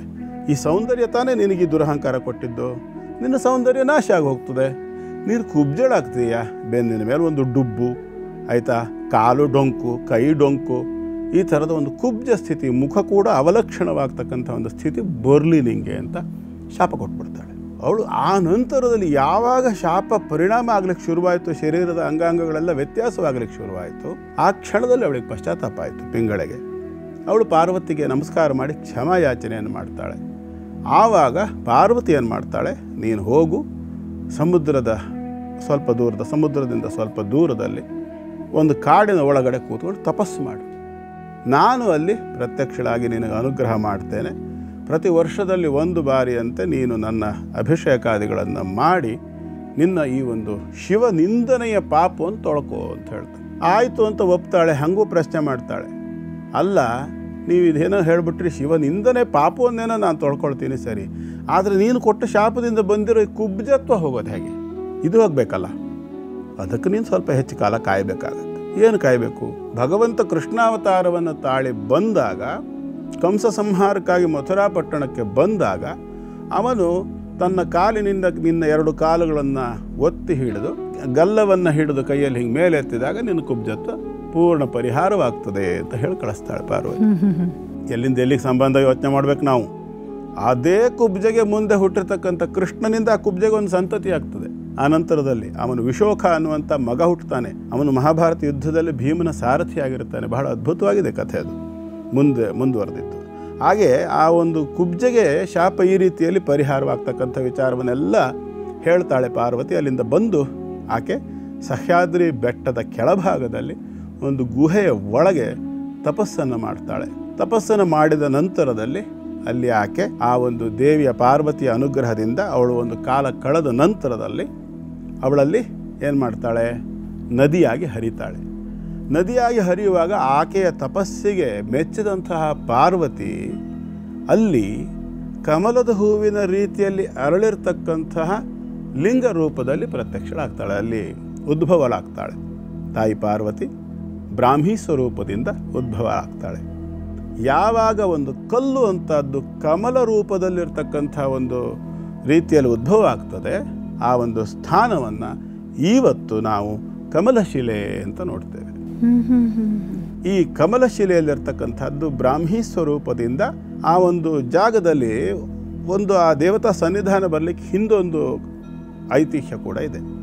ಅಲ್ಲಿಂದ ಸುಮಾರು ಒಂದು 3 ಕಿಲೋಮೀಟರ್ ಅಷ್ಟು ದೂರದಲ್ಲಿ ಇವತ್ತು ಇದೆ, ಅವತ್ತು ಇತ್ತು ಒಂದು ಗುಹೆ, ಪ್ರಾಕೃತಿಕವಾಗಿರ್ತಕ್ಕಂಥ ಗುಹೆ. ಆ ಒಂದು ಪ್ರಾಕೃತಿಕವಾಗಿರ್ತಕ್ಕಂಥ ಗುಹೆ ಅದು. ಅದರ ಒಳಗಡೆ ಸುಪಾರ್ಶ್ವಮುನಿ ಅಂತಕ್ಕಂಥ ಒಬ್ಬರು ಮಹರ್ಷಿಗಳು ತಪಸ್ಸು ಮಾಡ್ತಾ ಇರ್ತಾರೆ. ಕ್ರೂರಾಕ್ಷ ಅನ್ನುವಂತಹ ರಾಕ್ಷಸ ಬ್ರಹ್ಮವರದಿಂದ ಮತ್ತನಾಗಿ ಅಲ್ಲಿರ್ತಕ್ಕಂಥ ಎಲ್ಲ ಸಜ್ಜನರಿಗೆ ಕಷ್ಟವನ್ನು ಕೊಡುವಂಥ ಸಂದರ್ಭ. ಅವನ ವರ ಕೂಡ ಅದೇ ಥರದಲ್ಲಿರ್ತದೆ. ಏನಂತಂದರೆ ಅಯೋನಿಜರಿಂದ ತನ್ನ ಸಂಹಾರವಾಗಬೇಕು. ಅಂದರೆ ಪ್ರಕೃತಿಯಲ್ಲಿ ಹುಟ್ಟು ಬರ್ತಕ್ಕಂಥ ಯಾವುದೇ ಜೀವಿ ತನ್ನನ್ನು ಸಂಹಾರ ಮಾಡಬಾರ್ದು. ಅದು ಗಂಡಾಗಿರಬಾರ್ದು, ಹೆಣ್ಣಾಗಿರಬೇಕು, ಹೀಗೆಲ್ಲ. ಆ ನಂತರದಲ್ಲಿ ದೇವಿ ಏನು ಮಾಡ್ತಾಳೆ? ಎಲ್ಲ ದೇವತೆಗಳ ತೇಜಸ್ಸಿನಿಂದ ತನ್ನ ರೂಪವನ್ನು ಮಾಡಿಕೊಂಡು ದುರ್ಗಾ ರೂಪದಿಂದ ಬಂದು ಆ ಕ್ರೂರಾಕ್ಷ ರಾಕ್ಷಸನನ್ನು ಸಂಹಾರ ಮಾಡಿ ತನ್ನ ತೇಜಸ್ಸನ್ನು ಸಂಪೂರ್ಣವನ್ನು ಆ ಕಮಲದ ಆಕಾರದಲ್ಲಿ ಬಂದಿರತಕ್ಕಂತಹ ಲಿಂಗದ ಏನು ಉದ್ಭವ ಲಿಂಗ ಏನಿದೆ ಆ ಪ್ರತೀಕದ ಒಳಗಡೆಗೆ ತನ್ನ ತೇಜಸ್ಸನ್ನೆಲ್ಲ ಇಟ್ಟುಬಿಟ್ಟು ಅಲ್ಲಿಂದ ಅಂತರ್ಧಾನಳಾದಳು. ಆ ನಂತರದಲ್ಲಿ ಕಾಲಕ್ರಮೇಣ ಅಲ್ಲಿ ವಿಶೇಷವಾಗಿರತಕ್ಕಂಥ ರೀತಿಯ ಸನ್ನಿಧಾನ. ಇವತ್ತು ಕೂಡ ಆ ಒಂದು ಕಮಲಶಿಲೆ ಅಂತಕ್ಕಂಥ ಊರು ಬ್ರಾಹ್ಮೀ ದುರ್ಗಾ ಪರಮೇಶ್ವರಿಯ ಒಂದು ಆವಾಸ ಸ್ಥಾನ. ಇಲ್ಲಿ ವಿಶೇಷ ಏನು ಅಂತಂದರೆ, ಇವತ್ತಿಗೂ ಹಿಂದಿಂದ ಇದ್ದಿರ್ತಕ್ಕಂಥ ಒಂದು ವಾಡಿಕೆ ಏನಂತಂದರೆ, ಈ ಚೈತ್ರ ಮಾಸದಲ್ಲಿ ಯುಗಾದಿಯ ನಂತರದಲ್ಲಿ ಅಲ್ಲಿ ವಾರ್ಷಿಕವಾಗಿರ್ತಕ್ಕಂಥ ಉತ್ಸವ ಅಂತಕ್ಕಂಥದ್ದು ನಡೀತದೆ. ಆ ವಾರ್ಷಿಕವಾದ ಉತ್ಸವ ನಡೀತಕ್ಕಂಥ ಸಂದರ್ಭದಲ್ಲಿ ಯಾರ್ಯಾರು ಒಂದು ಆ ದೇವಿಯ ಒಕ್ಕಲು ಅಂತೇಳಿರ್ತಕ್ಕಂಥ ಸುತ್ತಮುತ್ತಲ ಗ್ರಾಮಕ್ಕೆಲ್ಲ ಹೋಗಿ ಹುಲಿ ಗರ್ಜನೆಯನ್ನು ಮಾಡಿ ಅವರನ್ನೆಲ್ಲ ಎಚ್ಚರಿಸ್ತದೆ. ಇವತ್ತಿಗೂ ಕೂಡ ಅದೊಂಥರ ಹುಲಿ ಹೋಗಿ ಇನ್ವೈಟ್ ಮಾಡ್ತದೆ ಅನ್ನೋ ಥರ, ಆಮಂತ್ರಣವನ್ನು ಕೊಡ್ತದೆ ಅನ್ನೋ ಥರ ರೀತಿಯಲ್ಲಿ ಆ ಒಂದು ಕ್ಷೇತ್ರದಲ್ಲಿ ಹುಲಿಯಿಂದಾಗಿ ಆಮಂತ್ರಣ ಬಂದು ಜನರೆಲ್ಲ ಹೋಗಿ ಸೇವೆ ಮಾಡ್ತಕ್ಕಂಥ ಒಂದು ವ್ಯವಸ್ಥೆ. ಇದರ ಜೊತೆಯಲ್ಲಿ ಯಾವ ಒಂದು ಕುಬ್ಜೆ ಅಂದರೆ ಆ ಪಿಂಗಳೆ ಅಂತಕ್ಕಂಥವಳು ಕುಬ್ಜೆ ಆಗ್ತಾಳೆ, ಕುಬ್ಜೆಯಾಗಿ ಅಲ್ಲಿ ಆ ನದಿಯಾಗಿ ಹರಿದು ಬರ್ತಾಳೆ. ಇವತ್ತಿಗೂ ಕೂಡ ಮಳೆಗಾಲದಲ್ಲಿ ಒಂದು ದಿನ, ಅದು ಯಾವತ್ತು ಅಂತಕ್ಕಂಥದ್ದು ಅಲ್ಲಿರುವವರಿಗೆ ಮಾತ್ರ ಗೊತ್ತಾಗ್ತಕ್ಕಂಥದ್ದು. ಮಳೆಗಾಲದಲ್ಲಿ ಒಂದು ದಿನ ಸಂಪೂರ್ಣವಾಗಿ ಆ ಒಂದು ಉದ್ಭವ ಕಮಲ ಶಿಲಾಲಿಂಗಮಯ ರೂಪಳಾಗಿರ್ತಕ್ಕಂಥ ದುರ್ಗಾದೇವಿಗೆ ಆ ಕುಬ್ಜಾ ನದಿ ಅಂತಕ್ಕಂಥದ್ದು ಅಥವಾ ಪಿಂಗಳ ನದಿ ಅಂತಲೂ ಕರೀತಾರೆ. ಆ ನದಿ ಉಕ್ಕೇರಿ ಬಂದು ಆ ಒಂದು ಕಮಲಶಿಲೆಯ ಮೂಲ ಬಿಂಬವನ್ನು ಸ್ನಾನ ಮಾಡಿಸ್ತದೆ. ಸಂಪೂರ್ಣವಾಗಿ ಆ ಹೊಳೆ ಬಂದು ಒಂದು ದಿನ ಸಂಪೂರ್ಣವಾಗಿ ಆ ಮೂಲ ಬಿಂಬಕ್ಕೆ ಅಭಿಷೇಕವನ್ನು ಹೊಳೆ ತಾನಾಗಿ ಪ್ರಾಕೃತಿಕವಾಗಿ ಮಾಡ್ತದೆ. ಈಗಲೂ ವರ್ಷದಲ್ಲಿ ಒಂದು ದಿನ ನಡೀತದೆ. ಯಾವತ್ತು ನಡೀತದೆ ಅನ್ನೋದು ಅಲ್ಲಿ ಒಳಗಡೆ ಅರ್ಚನೆ ಇತ್ಯಾದಿಗಳನ್ನು ಮಾಡ್ತಕ್ಕಂಥವರಿಗೆ ಮಾತ್ರ ಗೊತ್ತಾಗೋದು. ಇವತ್ತಿಗೂ ಪೂರ್ಣವಾಗಿ ಆ ಲಿಂಗವನ್ನು ಮುಚ್ಚಿಬಿಡ್ತದೆ. ಒಂದು ದಿನ ಬಂದು ಪಿಂಗಳ ನದಿ ಅಥವಾ ಕುಬ್ಜಾ ನದಿ ಬಂದು ಮುಚ್ಚಿ ಆ ಒಂದು ಸನ್ನಿಧಾನದಲ್ಲಿ ತನ್ನ ಸೇವೆಯನ್ನು ಕೊಟ್ಟು ಹೋಗ್ತದೆ.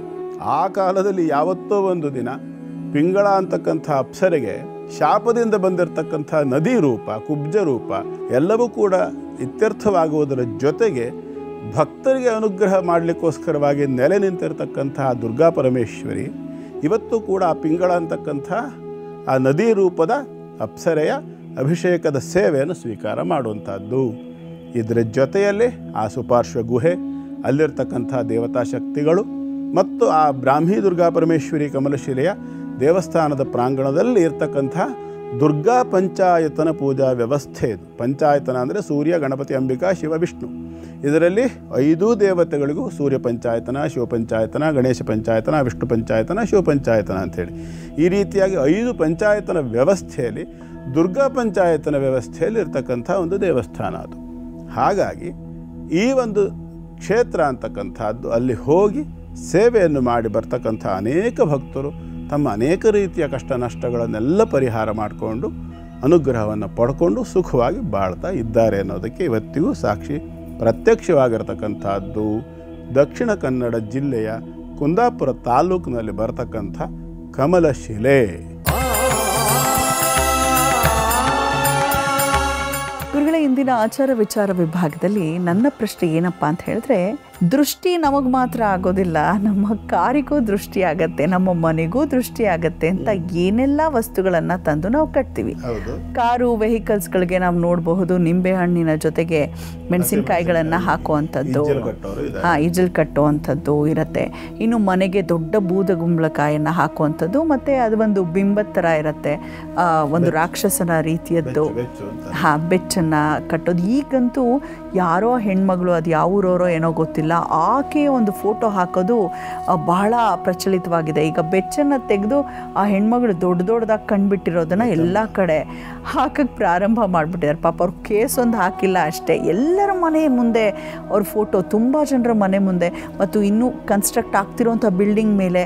ಇವೆಲ್ಲವನ್ನು ನೋಡಿದಾಗ ನನಗನ್ಸುತ್ತೆ ನಿಜಕ್ಕೂ ಹಾಗೆ ಹಾಕೋದ್ರಿಂದ ದೃಷ್ಟಿ ಪರಿಹಾರ ಆಗತ್ತಾ?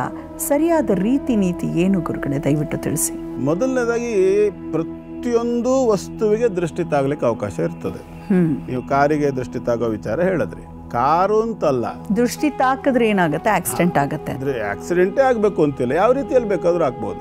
ಆಕ್ಸಿ ತೆಗೀರಿ, ಉಳಿದಿದ್ದೇನು ಡೆಂಟ್, ಅದಾದ್ರೂ ಸಾಕಲ್ಲ ಕಾರಿನ ಸೌಂದರ್ಯ ಹಾಳಾಗ್ಲಿಕ್ಕೆ. ಹೀಗೆ ಪ್ರತಿಯೊಂದು ವಿಚಾರದಲ್ಲಿ ಕೆಲವು ಚಿಕ್ಕ ಚಿಕ್ಕ ಮಕ್ಕಳಿಗೆ ದೃಷ್ಟಿ ಆಗ್ತದೆ, ಏನೋ ರಚ್ಚ ಹಿಡಿದು ಅಳೋದು ಒಂದು ಲೆಕ್ಕ ಮಿತಿ ತಪ್ಪಿ ಆಗ್ತಕ್ಕಂಥದ್ದು. ಇನ್ನು ಕೆಲವು ಸಂದರ್ಭ ಹೆಣ್ಣು ಮಕ್ಕಳಿಗೆ, ಪ್ರಾಯಕ್ಕೆ ಬಂದವರಿಗೆ ಇರ್ಬೋದು, ಒಂದು ವಯಸ್ಸಿನಲ್ಲಿ ಮಧ್ಯಮ ವಯಸ್ಸಿನವರಿಗಿರ್ಬೋದು, ಏಜ್ ಆದವರು ಕೂಡ ಅವ್ರ ಮುಖದಲ್ಲಿ ಒಂದು ಲಕ್ಷ್ಮೀ ಕಳೆ ಅಂತಕ್ಕಂಥದ್ದು ಆರಾಧನಾ ಸೌಂದರ್ಯದಲ್ಲಿ 4 ವಿಧಾನ ಇದೆ. ಮುಗ್ಧ, ಮೋಹಕ, ಮಾದಕ, ಆರಾಧನಾ ಅಂಥೇಳಿ 4 ರೀತಿಯ ಸೌಂದರ್ಯ ಇದೆ ಅಂತ ಹೇಳ್ತದೆ ಶಾಸ್ತ್ರದಲ್ಲಿ. ಹಾಗಾಗಿ 4ನೇ ಸೌಂದರ್ಯವಾದಂಥ ಆರಾಧನಾ ಸೌಂದರ್ಯಕ್ಕೆ ಕೂಡ ದೃಷ್ಟಿ ಬೀಳಲಿಕ್ಕೆ ಅವಕಾಶ ಇದೆ. ಮುಗ್ಧ, ಮೋಹಕ, ಮಾದಕ ಅಷ್ಟೇ ಅಲ್ಲ, ಆರಾಧನಾ ಸೌಂದರ್ಯಕ್ಕೂ ದೃಷ್ಟಿ ತಾಗ್ಲಿಕ್ಕೆ ಅವಕಾಶ ಉಂಟು. ಈ ದೃಷ್ಟಿ ಅಂದರೆ ಏನು ಅಂತಂದರೆ, ಕೆಲವರ ಮನಸ್ಸಿನಲ್ಲಿ ಒಂದು ರೀತಿಯ ನೆಗೆಟಿವಿಟಿ ಅಂತಕ್ಕಂಥದ್ದು ಯಾವಾಗಲೂ ಬಂದು ಹೋಗ್ತಾ ಇರ್ತದೆ. ಒಂದು ಸುಂದರವಾಗಿರ್ತಕ್ಕಂಥ ವಸ್ತುವನ್ನು ನೋಡಿದರೆ, ಉದಾಹರಣೆಗೆ ಗಿಡದಲ್ಲಿ ಒಂದು ಚೆನ್ನಾಗಿ ಅರಳಿರ್ತಕ್ಕಂಥ ಹೂವಿದೆ ಅಂತ ಇಟ್ಕೊಳ್ಳೋಣ. ಅದನ್ನು ನೋಡಿದಾಗೆಲ್ಲ ಅವ್ರ ತಲೆ ಒಳಗೆ ಒಂದು ಯೋಚನೆ ಬರುತ್ತೆ, ಗಿಡ ಮುರಿದುಬಿಟ್ರೆ. ಈ ಥರ ಒಂದು ಥರದ ದುಷ್ಟ ಯೋಚನೆ ಅಂತಕ್ಕಂಥದ್ದು ಅವ್ರಿಗೆ ಗೊತ್ತಿಲ್ಲದೆ ಬಂದು ಹೋಗ್ತದೆ. ಅನೇಕ ಸಂದರ್ಭ ಕೆಲವು ಕಡೆ ಭೂಮಿಯಲ್ಲಿರ್ತಕ್ಕಂಥ ಜಿಯೋಪಥಿಕಲ್ ನೆಗೆಟಿವಿಟಿ ಅಥವಾ ಜಿಯೋಪಥಿಕಲ್ ನೆಗೆಟಿವ್ ಲೈನ್ ಅಂತ ಏನು ಹೇಳ್ತೀವಿ, ಭೂಗರ್ಭದಲ್ಲಿ ಇರಬಹುದಾಗಿರ್ತಕ್ಕಂಥ ಆ ಒಂದು ಕೆಟ್ಟ ಶಕ್ತಿ, ದುಷ್ಟಶಕ್ತಿಯ ಮೇಲೆ ಇವರ ಸಂಚಾರವಾದಾಗ ಅದರ ಒಂದು ಇಂಪ್ರೆಷನ್ ಅಥವಾ ಪ್ರಭಾವ ಇವ್ರ ಮೇಲೆ ಆದಾಗ ಕೂಡ ಆ ಒಂದು ದೃಷ್ಟಿಯ ದೋಷ ಅಂತಕ್ಕಂಥದ್ದು ವ್ಯಕ್ತಿಯ ಒಳಗೆ ಬರಲಿಕ್ಕೆ ಸಾಧ್ಯ ಉಂಟು. ಅಂಥ ವ್ಯಕ್ತಿಗಳು ನೋಡಿದಾಗ ಯಾವುದರ ಮೇಲೆ ಬೇಕಾದರೂ ಆ ಒಂದು ದೃಷ್ಟಿಯ ಪ್ರಭಾವ ಆಗ್ಬೋದು. ತುಂಬ ಚೆನ್ನಾಗಿರ್ತಕ್ಕಂಥ ಕನ್ನಡಿ, ದೊಡ್ಡದಾಗಿ ತುಂಬ ಸೂಪರ, ಭಾಳ ಚೆನ್ನಾಗಿ ಕಾಣಿಸ್ತಾ ಇರುತ್ತೆ, ತಂದು ಹಾಕಿರ್ತಾರೆ. 2 ದಿನ ಯಾರೋ ಬಂದವ್ರು ನೋಡಿಬಿಟ್ಟು, ಎಷ್ಟು ಚೆನ್ನಾಗಿದೆಯಲ್ಲೋ, ಇಷ್ಟೊಂದು ದೊಡ್ಡದು ಕನ್ನಡಿ ಎಲ್ಲಿಂದ ಸಿಕ್ತೋ ಅಂತ ಕೇಳಿರ್ತಾರೆ ಅಂತ ಇಟ್ಕೊಳ್ಳಿ. ಮರುದಿವಸ ಕನ್ನಡಿ ನೀಟಾಗಿ ಸೀಳಾಗಿರ್ತದೆ, ಗೊತ್ತೇ ಆಗಿರೋದಲ್ಲ, ಯಾರು ಮುಟ್ಟಿರಲ್ಲ, ಏನೂ ಮಾಡಿರಲ್ಲ, ಇದ್ದಕ್ಕಿದ್ದಾಗೆ ಸೀಳುಬಿಟ್ಟಿರ್ತದೆ. ಇವೆಲ್ಲ ಹೇಗೆ ಅಂದರೆ, ಆ ದೃಷ್ಟಿಯಲ್ಲಿರ್ತಕ್ಕಂಥ ದೋಷ ಅಂತಕ್ಕಂಥದ್ದು ಆ ಒಂದು ವಸ್ತುವಿನ ಅಸ್ತಿತ್ವವನ್ನು ಹಾಳು ಮಾಡ್ತದೆ. ಅದಕ್ಕೆ ಕಾರಣವಾಗಿ ಏನು ಮಾಡಬೇಕು, ಇದಕ್ಕೊಂದು ಕಥೆ ಹೇಳಬೇಕು ನಾವು. ಒಬ್ಬರು ಭೀಮಣ್ಣ ಅಂತ ಕುಸ್ತಿಪಟು ಇರ್ತಾರೆ, ಬಹಳ ಪ್ರಚಂಡವಾಗಿರ್ತಕ್ಕಂಥ ದೇಹದಾರ್ಢ್ಯ ಇರ್ತಕ್ಕಂಥದ್ದು, ಒಳ್ಳೆ ಬಾಡಿ ಬಿಲ್ಡರು, ತುಂಬ ಹೃಷ್ಟಪುಷ್ಟವಾಗಿ ಬೆಳೆದಿರ್ತಾನೆ. ಊಟ ಕೂತಾಗಲೂ ಯಥೇಷ್ಟವಾಗಿ ಊಟ ಮಾಡ್ತಾ ಇರ್ತಾನೆ. ಮದುವೆ ಆಗ್ತದೆ, ಹೆಂಡತಿ ಬರ್ತಾಳೆ. ಹೆಂಡತಿಗೂ ಭಾಳ ಖುಷಿ, ತನ್ನ ಗಂಡ ಒಳ್ಳೆ ಬಲಿಷ್ಠ ಭೀಮಕಾಯ ಹೇಳಿ. ಊಟ ಕೂರಿಸ್ಬಿಟ್ಟು ದಿನಾ ಊಟ ಮಾಡಬೇಕಿದ್ರೆ ಅಲ್ಲಿ ಕೂತ್ಕೊಂಡು ಒಂದು ಕಡೆ ಕೂತ್ಕೊಂಡು ಸುಮ್ಮನೆ ನೋಡ್ತಾ ಇರ್ತಾಳೆ. ನನ್ನ ಗಂಡ ಎಷ್ಟು ಚೆನ್ನಾಗಿ ಊಟ ಮಾಡ್ತಾನೆ, ಎಷ್ಟು ಚೆನ್ನಾಗಿ ಹೊಟ್ಟೆ ತುಂಬ ತಿಂತಾನೆ, ಎಷ್ಟು ಚೆನ್ನಾಗಿ ಬಂದವ್ರನ್ನೆಲ್ಲ ಸೋಲಿಸ್ತಾನೆ ಅಂಥೇಳಿ ಸಂತೋಷದಿಂದ ನೋಡ್ತಿರ್ತಾಳೆ. ಕೆಲವು ದಿನ ಆದ ನಂತರ ಭೀಮಣ್ಣ ಇದ್ದಕ್ಕಿದ್ದಂಗೆ ಸುಸ್ತಾಗಲಿಕ್ಕೆ ಶುರು ಆಗ್ತಾನೆ.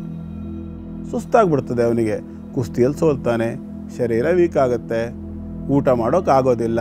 ಹೀಗೆಲ್ಲ ಸಮಸ್ಯೆಗಳಾದಾಗ ಒಬ್ಬರು ಸಾಧುಗಳ ಹತ್ರ ಹೋಗಿ ನೋಡ್ತಾನೆ. ಈ ಭೀಮಣ್ಣ ಅವರನ್ನು ಕೇಳ್ತಾನೆ, ಈ ಥರ ಆಗ್ತಾಯಿದೆ ಸ್ವಾಮಿ ಅಂತ. ನಿನ್ನ ಪತ್ನಿನೂ ಕರ್ಕೊಂಬ ಅಂತಾರೆ. ಹೆಂಡತಿಯನ್ನು ಕರ್ಕೊಂಡು ಹೋಗ್ತಾನೆ. ಕರ್ಕೊಂಡು ಹೋದಾಗ ಏನು ಮಾಡ್ತೀಯ, ಏನು ತಿಂತೀಯ, ಹೇಗೆ ಏನು ಎತ್ತಾಳಿ ಇಬ್ಬರನ್ನು ಕೇಳ್ದ. ಹೀಗೆ ಗಂಡಂಗೆ ಖುಷಿಯಿಂದ ಬಡಿಸ್ಬಿಟ್ಟು ನಾನು ಒಂದು ಕಡೆ ಕೂತ್ಕೊಂಡು ಅವರು ಊಟ ಮಾಡ್ತಕ್ಕಂಥ ಆ ಒಂದು ಲಕ್ಷಣ, ಅವ್ರು ತಿಂತಕ್ಕಂಥದ್ದು ಇದನ್ನೆಲ್ಲ ಸಂತೋಷದಿಂದ ನೋಡಿ ನಾನು ಖುಷಿ ಪಡ್ತೀನಿ ಅಂತಾಳೆ. ಆವಾಗ ಸಾಧು ಏನು ಮಾಡ್ತಾನೆ, ಒಂದಿಷ್ಟು ದೊಡ್ಡ ಗುಂಡು ಕಲ್ಲನ್ನು ಕೊಡ್ತಾನೆ.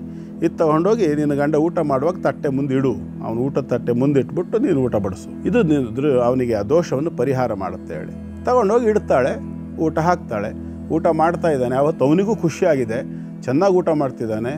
ಆ ತಟ್ಟೆಯ ಮುಂದಿಟ್ಟಿರ್ತಕ್ಕಂಥ ಕಲ್ಲಿನ ಮೇಲೆ ಈ ಪತ್ನಿಯ ದೃಷ್ಟಿ ಬೀಳಲಿಕ್ಕೆ ಶುರುವಾಗುತ್ತೆ. ಯಾಕೆ ಅಂತಂದರೆ ಗಂಡನ ಮೇಲಿನ ದೃಷ್ಟಿಯಲ್ಲಿ ಏನೂ ಇರಲಿಲ್ಲ. ಎಷ್ಟು ದಿವಸ ಗಂಡನ ಮೇಲೆ ಆ ಸಾಧು ಕೊಟ್ಟಿದ್ನಲ್ಲ ಆ ಕಲ್ಲಿನ ಮೇಲೆ ಇವಳು ದೃಷ್ಟಿ ಬೀಳುತ್ತೆ.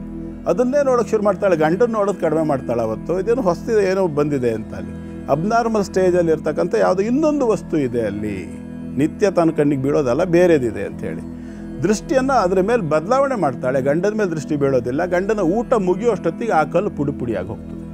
ಇದಾದ ನಂತರ ಅವಳು ಬಂದಾಗ ಆವಾಗ ಹೇಳ್ತಾಳೆ, ಋಷಿಗಳು ಹೇಳ್ತಾರೆ, ನೋಡು ನಿನ್ನ ಕಲ್ಲು ಕೊಟ್ಟಿದ್ದು ನಾನು, ಮಾಮೂಲಿ ಕಲ್ಲು, ನಿನ್ನ ದೃಷ್ಟಿಯಲ್ಲಿ ಎಷ್ಟು ದೋಷ ಇದೆ ಅಂದರೆ ಆ ಕಲ್ಲೇ ಪುಡಿಯಾಗಿ ಹೋಯಿತು. ಅಂಥದ್ರಲ್ಲಿ ನೀನು ನಿತ್ಯ ಊಟ ಮಾಡುವ ಗಂಡನನ್ನೇ ಕಿರಿ ಹಿಡಿದು ಹೀಗೆ ತದೇಕ ಚಿತ್ತಳಾಗಿ ನೋಡಿದ್ರಿಂದಲೇ ನಿನ್ನ ಗಂಡನಿಗೆ ಈ ಪರಿಸ್ಥಿತಿ ಬಂದಿದ್ದು. ಅರ್ಥ ಆಯ್ತಲ್ಲ? ಹಾಗಾಗಿ ಇನ್ಮೇಲೆ ಅದನ್ನು ಆ ರೀತಿ ನೋಡಬೇಡ ಅಂತ ಹೇಳಿದ್ಮೇಲೆ ಅದಕ್ಕೆ ಹಿಂದಿನವರೆಲ್ಲ ಗೋಡೆ ಕಡೆ ತಿರುಗ್ಕೊಂಡು ಊಟ ಮಾಡೋರು, ಯಾರ ಮುಂದೆನೂ ಮಾಡ್ತಿರ್ಲಿಲ್ಲ. ಭೋಜನಂ ಭಜನಂಚೈವ ಏಕಾಂತೆ, ಏಕಾಂತದಲ್ಲಿ ಭೋಜನ ಮತ್ತು ಭಜನೆ ಅಂದರೆ ದೇವತಾ ಧ್ಯಾನ, ಜಪತಪಾನುಷ್ಠಾನಗಳು, ಮೆಡಿಟೇಷನ್ಗಳನ್ನು ಮತ್ತು ಊಟವನ್ನು ಆದಷ್ಟು ಬಹಿರಂಗವಾಗಿ ಮಾಡಬಾರ್ದು ಅಂತ ಹೇಳುತ್ತೆ. ಹಾಗೆ ಯಾವಾಗ ದೃಷ್ಟಿಯ ದೋಷ ಇರತಕ್ಕಂಥವರು ನೋಡ್ತಾರೆ, ಹಾಗೆ ನೋಡುವಾಗ ನೇರವಾಗಿ ಅವರ ದೃಷ್ಟಿಪಾತ ಅಂತಕ್ಕಂಥದ್ದು ಆ ವಸ್ತುವಿನ ಮೇಲೆ ಬಿದ್ದರೆ ಆ ವಸ್ತುವಿನ ಆಕಾರ ಕೆಡಬಹುದು, ಅಂದ ಕೆಡಬಹುದು, ಅಸ್ತಿತ್ವವೇ ಕೆಡಬಹುದು. ಅಥವಾ ವ್ಯಕ್ತಿಗಳಾದರೆ, ಮನುಷ್ಯರಾದರೆ, ಪ್ರಾಣಿಗಳಾದರೆ ಒಂದು ಶರೀರದ ಆರೋಗ್ಯ ಕೆಡಬಹುದು. ಈ ಎಲ್ಲ ಕಾರಣಕ್ಕಾಗಿ ಅನೇಕರು ಕುತ್ತಿಗೆಗೆಲ್ಲ ಒಂಥರ ಚುಕ್ಕಿ ಚುಕ್ಕಿ ಇರ್ತಕ್ಕಂಥ ಮಣಿಗಳನ್ನು ಧಾರಣೆ ಮಾಡ್ತಾರೆ. ಚಿಕ್ಕ ಮಕ್ಕಳ ಕೈಗೆ ಕರಿಮಣಿಯ ಇತ್ಯಾದಿಗಳನ್ನು ಧಾರಣೆ ಮಾಡಿ ಹಾಕ್ತಾರೆ. ಕುತ್ತಿಗೆ ಕಪ್ಪು ದಾರವನ್ನು ಹಾಕ್ತಾರೆ. ಹಾಗೆ ಇವತ್ತು ಸ್ವಲ್ಪ ಹೆಚ್ಚು ನಮ್ಮ ಜನ ಮುಂದುವರೆದಿದ್ದಾರೆ. ಎಲ್ಲ ಏನು ಮಾಡ್ತಾರೆ, ಎಲ್ಲಿವರೆಗೆ ಬಂದಿದ್ದಾರೆ ಅಂತಂದರೆ ಪ್ರತಿಯೊಬ್ಬರಿಗೆ ಎಡಗಾಲಿಗೊಂದ ಬಲಗಾಲಿಗೊಂದ ಕಪ್ಪು ದಾರವನ್ನೆಲ್ಲ ಕಟ್ಕೊಳ್ಳುವಂಥ ಫ್ಯಾಷನ್ನು ಹೌದು. ಕೆಲವರಿಗೆ ಅದು ದೃಷ್ಟಿ ದೋಷ ಪರಿಹಾರ ಆಗಲಿ ಅಂತ ಕಟ್ಕೊಳ್ಳೋದು ಹೌದು. ಮತ್ತೆ ಕಣ್ಕಪ್ಪನ್ನ ಎಡಗಾಲಿಗೆ ಒಳಗಡೆಗೆ ಅಥವಾ ಹೆಣ್ಮಕ್ಳು ಎಡಗಡೆ ಈ ಭಾಗಕ್ಕೊಂದು ಚುಕ್ಕಿ ಇಡೋದು, ಅಥವಾ ಗಂಡಸರ ಬಲಭಾಗದಲ್ಲಿ ಗಲ್ಲದಲ್ಲಿ ಒಂದು ಚುಕ್ಕಿ. ಅಂದ್ರೆ ಎಲ್ಲರ ಗಮನ ಆ ಕಪ್ಪಿನ ಮೇಲೆ ಹೋಗುತ್ತೆ, ದೃಷ್ಟಿ ದೋಷ ಮೇಲೆ ಹೋದಾಗ ಅಂದ್ರೆ ತೊಳೆದು ಹೋಯ್ತಲ್ಲ ಅದು, ಆ ಕಪ್ಪನ್ನು ಹಚ್ಕೊಂಡಿರ್ತಾರೆ. ಒಂದೊಮ್ಮೆ ಇವರು ದೃಷ್ಟಿ ಇದ್ರೂ ಕೂಡ ತೊಳ್ಕೊಳ್ತಾರೆ, ಅವಾಗ ಹೋಗ್ತದೆ ಅನ್ನೋ ಕಾರಣಕ್ಕಾಗಿ ಈ ರೀತಿಯಾಗಿ ಅದಕ್ಕೆ ಇರ್ತಕ್ಕಂಥ ಒಂದು ಡೈವರ್ಷನ್ ಪಾಯಿಂಟ್ ಅಂತ ಹೇಳ್ಬೋದು. ಯಾವ ವ್ಯಕ್ತಿಗಳು ನೋಡಿದಾಗ ಆ ದೃಷ್ಟಿಯಲ್ಲಿರ್ತಕ್ಕಂಥ ನೆಗೆಟಿವಿಟಿಯಿಂದಾಗಿ ಆ ಒಂದು ವಸ್ತು ಡ್ಯಾಮೇಜ್ ಆಗೋದನ್ನು ತಪ್ಪಿಸೋಕ್ಕೋಸ್ಕರವಾಗಿ ಆ ದೃಷ್ಟಿಪಾತದ ಫೋರ್ಸನ್ನು ಡೈವರ್ಟ್ ಮಾಡಲಿಕ್ಕೋಸ್ಕರವಾಗಿ ಆ ವಸ್ತುವನ್ನು ಇಡೋದು. ಸರಿ ಗುರುಗಳೇ, ಈಗ ಎಷ್ಟೊಂದು ತರಕಾರಿಗಳಿದೆ, ಬೂದುಗುಂಬಳನೇ ಯಾಕೆ ಕಟ್ತಾರೆ ದೃಷ್ಟಿಗೆ? ಬರೀ ಬೂದುಗುಂಬಳ ಒಂದೇ ಅಲ್ಲ, ನಿಂಬೆಹಣ್ಣು ಮೆಣಸಿನಕಾಯಿನೂ ಕಟ್ತಾರೆ. ಯಾಕೆ ಅಂತಂದರೆ ನೋಡಿ, ಬೂದುಗುಂಬಳಕ್ಕೆ ನಮ್ಮ ಶಾಸ್ತ್ರದಲ್ಲಿ ಕೂಷ್ಮಾಂಡ ಅನ್ನೋ ಒಂದು ಮಾತನ್ನು ಹೇಳ್ತಾರೆ. ಕೂಷ್ಮಾಂಡ ಅಂತಂದರೆ ಮಾಂಸಭರಿತವಾಗಿರ್ತಕ್ಕಂಥದ್ದು ಅಂತ ಅರ್ಥ. ಮಾಂಸಭರಿತವಾಗಿರ್ತಕ್ಕಂಥದ್ದು. ಪ್ರತಿದಿನ ಅಲ್ಲೊಂದು ಪ್ರಾಣಿ ತಂದು ಕಟ್ಟೋಕ್ಕಾಗ್ತದೆಯಾ? ಹಾಗಾಗಿ ಮಾಂಸಭರಿತವಾಗಿರ್ತಕ್ಕಂಥ ಯಾವುದಾದ್ರೂ ಒಂದು ತರಕಾರಿಯನ್ನು ಕಟ್ಟಬೇಕಾಯ್ತು. ಹಾಗಲಕಾಯೋ ಅಥವಾ ನೀವು ಒಂದು ಇದು ಮಂಗಳೂರು ಸೌತೆಕಾಯೋ ಕೂಡ ಕಟ್ಬೋದು, ಅದು ಏನು ಕಟ್ಟಕ್ಕೆ ಬರೋದಿಲ್ಲ ಅಂತಲ್ಲ. ಆದರೆ ಅದರ ಒಳಗಡೆಗಿರ್ತಕ್ಕಂಥ ಬೀಜಗಳು ಅಥವಾ ಆ ಒಂದು ಒಟ್ಟಾರೆ ಕುಂಬಳಕಾಯಿಯ ಸ್ವರೂಪ ಮಾಂಸಭರಿತವಾಗಿರತಕ್ಕಂಥದ್ದು ಅಂತ. ಯಾವುದು ಒಂದು ಜೀವಹಾನಿಯಿಂದಾಗಿ ಮಾಂಸವನ್ನು ತೂಗಾಕ್ತಕ್ಕಂಥದ್ದೇನಿದೆಯಲ್ಲ, ಅದು ಆ ದುಷ್ಟಶಕ್ತಿಗಳನ್ನು ಆಕರ್ಷಿಸ್ತದೆ. ಬರೀ ಅಲ್ಲಿ ಕುಂಬಳಕಾಯಿ ನೇತಾಕೋದು ಒಂದೇ ಅಲ್ಲ, ನಾವು ಇನ್ನೊಂದು ಮರಿಬಾರ್ದು. ಯಜ್ಞಯಾಗಗಳಲ್ಲಿ ಕೂಡ ಬಲಿ ಕೊಡ್ತಕ್ಕಂಥ ಸಂದರ್ಭದಲ್ಲಿ ಕುಂಬಳಕಾಯಿ ಬಳಸೋ ಕ್ರಮ ಇದೆ. ಹಿಂದೆಲ್ಲ ಯಜ್ಞಯಾಗಗಳಲ್ಲಿ ಪ್ರಾಣಿ ಬಲಿಯನ್ನು ಕೊಡ್ತಿದ್ರು ಅಂತಕ್ಕಂಥ ಮಾತು. ಪ್ರಾಣಿ ಬಲಿಯನ್ನು ಕಲಿಯುಗದಲ್ಲಿ ನಿಷೇಧ ಮಾಡಿದೆ. ಶಾಸ್ತ್ರಕಾರರು ಕಲಿಯುಗದಲ್ಲಿ ದೇವತೆಗಳಿಗಿರ್ಬೋದು ಅಥವಾ ಬೇರೆ ವಿಷಯಗಳಲ್ಲಿರ್ಬೋದು ಪ್ರಾಣಿ ಬಲಿಯನ್ನು ಕೊಡಬೇಡಿ ಅಂತಕ್ಕಂಥ ನಿಷೇಧ ಉಂಟು. ಕೆಲವರು ಮಾಡ್ತಾರೆ, ಅದು ಅವರವ್ರಿಗೆ ಬಿಟ್ಟಿದ್ದು, ನಾನು ಹೇಳೋದಿಲ್ಲ. ಬಟ್ ಶಾಸ್ತ್ರಕಾರರು ಹೇಳಿರೋ ಮಾತು ಕಲಿಯುಗದಲ್ಲಿ ಪ್ರಾಣಿ ಬಲಿ ನಿಷಿದ್ಧ ಇರೋದರಿಂದ ಆ ಒಂದು ಸೂಚಕವಾಗಿ ಕುಂಬಳಕಾಯಿಯನ್ನು ಬಲಿ ಕೊಡ್ತಕ್ಕಂಥದ್ದು. ಆ ಕುಂಬಳಕಾಯಿಯಲ್ಲಿ ಇರ್ತಕ್ಕಂಥ ಮಾಂಸಲ ಪದಾರ್ಥಗಳು ಆ ಒಂದು ದೃಷ್ಟಿಪಾತವಾಗ್ತಕ್ಕಂಥ ನೆಗೆಟಿವಿಟಿಯನ್ನು ಹೀರ್ಕೊಳ್ತವೆ. ಅದೇ ಕಾರಣಕ್ಕಾಗಿ ನೀವು ಮನೆಯಲ್ಲಿ ಒಂದು 6 ತಿಂಗಳಲ್ಲ ವರ್ಷ ಇಟ್ಟರೂ ಕೆಡದೇ ಇರೋ ಕುಂಬಳಕಾಯಿ ಅಲ್ಲಿ ನೇತಾಕಿದ್ದು ಅತಿ ಹೆಚ್ಚು ಅಂತಂದರೆ ಒಂದು 3-4 ತಿಂಗಳ ಅಷ್ಟೊತ್ತಿಗೆ ಕೊಳ್ತೋಗ್ತದೆ. ಹಿಂದೆಲ್ಲ ಮಗು ನೋಡೋದಕ್ಕೆ, ಪುಟ್ಟ ಹಸುಗೂಸನ್ನ ನೋಡೋದಕ್ಕೆ ಬಂದವ್ರಿಗೆ ಮಗುವನ್ನ ಮುಟ್ಲಿಕ್ಕೆ ಕೊಡ್ತಿರ್ಲಿಲ್ವಂತೆ. ಆ ಮಗು ಬೂದುಗುಂಬಳ ಅನ್ಕೊಂಡೆ ಮುಟ್ಟಿ ಅಂತ ಹೇಳಿ ಬಿಡೋರಂತೆ. ಅಥವಾ ಈ ಸಿಗುಂಬಳ ಅಂತ ಬರುತ್ತಲ್ಲ, ಅದನ್ನು ಕೂಡ ಹಿಡಿಯೋರು, ಅದನ್ನು ಮುಟ್ಟಿದ ನಂತರದಲ್ಲಿ ಮಕ್ಕಳನ್ನು ನೋಡಕ್ ಬಿಡೋರು. ಅದು ಕಪ್ಪಾಗ್ಬಿಡ್ತಿರ್ತಿತ್ತಂತೆ. ಆ ಥರ ಲಕ್ಷಣಗಳುಂಟು. ಮತ್ತು ನಿಂಬೆಹಣ್ಣು ಅಷ್ಟೇನೆ. ನಿಂಬೆಹಣ್ಣಿನಲ್ಲಿ ನಾವು ಅನೇಕ ಕಡೆಗಳಲ್ಲಿ ಮಂತ್ರವಾದಾದಿ ಪ್ರಯೋಗಗಳಲ್ಲಿ ಕೂಡ ಬಳಸ್ತೇವೆ. ವಾಮಾಚಾರಿಗಳಂತೂ ಅತಿ ಹೆಚ್ಚು ಬಳಸ್ತಾರೆ. ಕಾರಣ ಏನು ಅಂದರೆ ನಿಂಬೆಹಣ್ಣಿನಲ್ಲಿ ಒಳಗಡೆ ಇರತಕ್ಕಂಥದ್ದು ಸಿಟ್ರಿಕ್ ಆ್ಯಸಿಡ್. ಸಿಟ್ರಿಕ್ ಆ್ಯಸಿಡನ್ನು ಸೈಂಟಿಫಿಕ್ ಹೇಳೋದು, ನಮ್ಮ ಪ್ರತಿಯೊಂದು ಅಧ್ಯಾತ್ಮ ಅನ್ನೋದು ಸೈನ್ಸ್ ಅನ್ನೋದನ್ನು ಮರಿಬಾರ್ದು. ಯಾವ ಜಾಗದಲ್ಲಿ ಸಿಟ್ರಿಕ್ ಆ್ಯಸಿಡ್ ಹೆಚ್ಚು ಬೀಳುತ್ತದೆ ಅಥವಾ ಹೆಚ್ಚಿರ್ತದೆ, ಅದು ಕಾನ್ಸಂಟ್ರೇಷನ್ ಅಂದರೆ ಅದರ ಒಂದು ಏನು ಹೇಳ್ಬೋದು, ಅದಕ್ಕೆ ಕಾನ್ಸಂಟ್ರೇಟೆಡ್ ಅಂತಂದ್ರೆ ತುಂಬ ಸ್ಟ್ರಾಂಗ್ ಆಗಿರ್ತಕ್ಕಂಥ ಸಿಟ್ರಿಕ್ ಆ್ಯಸಿಡ್ ಅದು ಯಾವುದು ನಿಂಬೆಹಣ್ಣು ಒಳಗಿರೋದು, ಅದು ಅತಿ ಹೆಚ್ಚು ಒಂದು ನೆಗೆಟಿವಿಟಿಯನ್ನು ಅಟ್ರಾಕ್ಟ್ ಮಾಡ್ತದೆ. ಹಾಗಾಗಿ ಯಾವುದೇ ಕಾರಣಕ್ಕೂ ನೆಗೆಟಿವಿಟಿ ಬಂತಾಗಲೇಬಾರ್ದು ಅನ್ನೋ ಕಾರಣಕ್ಕಾಗಿ ಎಂಥದ್ದೇ ತೀವ್ರವಾಗಿದ್ದರೂ ಕೂಡ ಈ ನಿಂಬೆಹಣ್ಣು ಅದನ್ನೆಲ್ಲವನ್ನು ಹೀರ್ಕೊಂಡು ಆ ದೃಷ್ಟಿಪಾತದಿಂದ ಆಗುವ ಡ್ಯಾಮೇಜನ್ನು ತಪ್ಪಿಸ್ಬೇಕು ಅನ್ನೋ ಕಾರಣಕ್ಕಾಗಿ ಕಟ್ತಕ್ಕಂಥದ್ದು. ಇವೆಲ್ಲವೂ ಕೂಡ ಸಂಪೂರ್ಣ ಸತ್ಯವೇ ಹೊರತು ಸುಳ್ಳಿಲ್ಲವೇ ಇಲ್ಲ. ಆದರೆ ನಂಬಿದವರಿಗೆ ಮಾತ್ರ. ಮತ್ತು ಕೆಲವೊಂದು ವ್ಯಾಪಾರ ಮಾಡ್ತಿರುವಂಥ ಸ್ಥಳದಲ್ಲಿ ಕೆಲವರು ಮನೆಯಲ್ಲೂ ಇರಿಸ್ತಾರೆ, ಗ್ಲಾಸಲ್ಲಿ ಪೂರ್ತಿ ನೀರು ಹಾಕಿ ಅದರೊಳಗೆ ನಿಂಬೆ ಹಣ್ಣನ್ನು ಇಡ್ತಾರೆ. ಮೂಲ ಉದ್ದೇಶ ಏನು ಅಂತಂದರೆ, ಯಾರು ಬರ್ತಾರೆ, ಈಗ ರಸ್ತೆ ಪಕ್ಕದಲ್ಲಿ ಮನೆ ಕಟ್ಟಿರ್ತೀವಪ್ಪ, ಯಾರು ಬೇಕಾದರೂ ರಸ್ತೆಯಲ್ಲಿ ಓಡಾಡ್ತಾರೆ, ಎಂತೆಂಥವ್ರು ಓಡಾಡ್ತಾರೆ ಹೇಳೋಕ್ಕಾಗೋಲ್ಲ. ಯಾರ ಮನಸ್ಸಲ್ಲಿ ಯಾವ ಭಾವನೆ ಇರುತ್ತೆ ಹೇಳೋಕ್ಕಾಗಲ್ಲ. ಅಂಥವರು ದೃಷ್ಟಿ ಇತ್ಯಾದಿಗಳನ್ನು ಕೊಟ್ಟರೆ ಆ ಮನೆ ಒಳಗಡೆಗೆ ಅನೇಕ ಅನಾಹುತಗಳು ನಡೆದೋಗ್ಬಿಡ್ತವೆ. ಗುರುಗಳೇ, ಯಾಕೆ ಆ ಬೂದುಗುಂಬಳಕಾಯಿ ಒಳಗಡೆ ಒಂದು ಹೋಲ್ ಮಾಡಿಬಿಟ್ಟು ಒಳಗಡೆ ಕಾಯಿನ್ಸ್ಗಳನ್ನು ಹಾಕಿ ಮತ್ತು ಕುಂಕುಮವನ್ನು ಹಾಕಿ ಹೊಡೆಯುವಂಥದ್ದು ಯಾಕೆ ಪದ್ಧತಿ? ಅಟ್ರಾಕ್ಟ್ ಮಾಡ್ತದೆ ಅನ್ನೋ ಕಾರಣಕ್ಕಾಗಿ. ಆ ಕುಂಕುಮ ಕೆಂಪು ಬಣ್ಣ. ಈಗ ನೀವು ಒಂದು ಮಗುವಿನ ಎದುರುಗಡೆಗೆ ಬೇರೆ ಬೇರೆ ಬೇರೆ ಬಣ್ಣದ ಚೆಂಡುಗಳನ್ನಿಟ್ಟು ಒಂದು ಕೆಂಪು ಚೆಂಡನ್ನು ಇಡಿ, ಆ ಮಗು ಹೋಗಿ ಮುಟ್ಟೋದು ಯಾವುದನ್ನು? ಕೆಂಪು ಬಣ್ಣದ ಚೆಂಡನ್ನೇ ಮೊದಲು ಮುಟ್ಟೋದು. ಅರ್ಥ ಏನು ಅಂದರೆ, ರಕ್ತ ವರ್ಣ ಅಂತಕ್ಕಂಥದ್ದು ಕರ್ಷಣೆಯನ್ನು ಮಾಡ್ತದೆ, ಆಕರ್ಷಿಸ್ತದೆ. ಜೊತೆಯಲ್ಲಿ ಲೋಹಮಯವಾಗಿರ್ತಕ್ಕಂಥದ್ದು ಕಾಯಿನ್ಸ್ ಇತ್ಯಾದಿಗಳನ್ನು ಹಾಕಿದಾಗ ಏನಾಗ್ತದೆ ಅಂತ ನಮಗೆ ಗೊತ್ತು. ಅಯಸ್ಕಾಂತೀಯ ಶಕ್ತಿಗಳು ಕಬ್ಬಿಣದ ಅಂಶ ಅಂತಕ್ಕಂಥದ್ದಿದ್ದಾಗ ಅದನ್ನು ಅಟ್ರಾಕ್ಟ್ ಮಾಡ್ತವೆ. ಈ ಕಾರಣ ಇದರಲ್ಲಿ ಹಿಂದೆ ಇರ್ತಕ್ಕಂಥದ್ದು ಸೈನ್ಸ್, ವಿಜ್ಞಾನ, ಅದನ್ನು ಮರಿಬಾರ್ದು ನಾವು. ಇದನ್ನು ಇಟ್ಟು ಅದನ್ನು ಕ್ಲಾಕ್ ವೈಸ್ ಆಗಿ ಫಸ್ಟು ನಿವಾಳಿಸ್ತಾರೆ. ಪ್ರತಿಯೊಂದು ಶಕ್ತಿಗಳು ಕೂಡ ಅದು ಪ್ರದಕ್ಷಿಣಾಕಾರವಾಗಿಯೇ ಸುತ್ತೋದು. ಅದಿರ್ತಕ್ಕಂಥದ್ದು ಸತ್ಯ. ಅದು ಆ ಒಂದು ವೇವ್ ಲೆಂತ್ ಅಂತಕ್ಕಂಥದ್ದು. ನೀವು ಹೀಗೆ ಹೋಗಿ ಹೋಗಿ ಬಂದಾಗ ನೀವೇನು ಮಾಡ್ತೀರಿ, ಅದರಲ್ಲೂ ಆ ಒಳಗಡೆಗೆ ನೀವೇನು ಮಾಡ್ತೀರಿ, ಆ ವಸ್ತು ನಿಮ್ಮ ಕೈಲಿ ಏನಿದೆ ಅದಕ್ಕೆ ಆ ಒಂದು ಎನರ್ಜಿಯನ್ನು ನೀವು ಆಕರ್ಷಿಸ್ತೀರಿ, ಅದರಲ್ಲಿ ಸುತ್ತಾಕ್ತೀರಿ, ತಗೊಂಡೋಗಿ ನಂತರದಲ್ಲಿ ಅದನ್ನ ನ್ಯೂಟ್ರಲೈಸ್ ಮಾಡ್ತೀರಿ. ಅದನ್ನು ಒಡೆದ ನಂತರದಲ್ಲಿ ಆ ಭಾಗದಲ್ಲಿ ಭೂಮಿಯ ಒಳಗೆ ಅದು ಇಳಿದು ಹೋಗ್ತದೆ. ಶಕ್ತಿ ಅಂತಕ್ಕಂಥದ್ದು ಶಕ್ತಿಯನ್ನು ನಾಶ ಮಾಡಲಿಕ್ಕೆ ಬರೋಲ್ಲ. ಯಾವುದೇ ಶಕ್ತಿ ನಾಶ ಮಾಡಲಿಕ್ಕೆ ಸಾಧ್ಯ ಇಲ್ಲ. ಆಕರ್ಷಣೆ ಮಾಡಿ ಅದನ್ನು ಡೈವರ್ಟ್ ಮಾಡಿ ಬೇರೆ ಕಡೆಗೆ ಬಿಡಬಹುದು.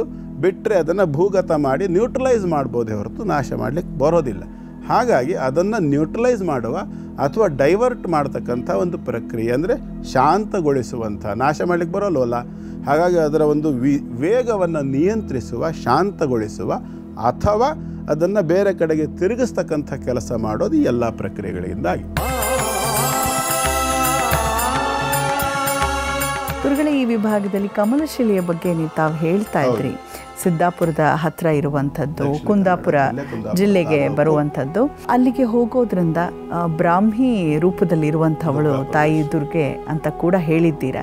ಯಾವ ದೋಷ ಪರಿಹರಿಸ್ತಾಳೆ ತಾಯಿ? ಇಲ್ಲಿ ಕೆಲವೊಂದು ನಾವಲ್ಲಿ ಕ್ಷೇತ್ರ ಮಹಾತ್ಮೆಯನ್ನು ನೋಡಿದ್ರೆ ಗೊತ್ತಾಗ್ತದೆ.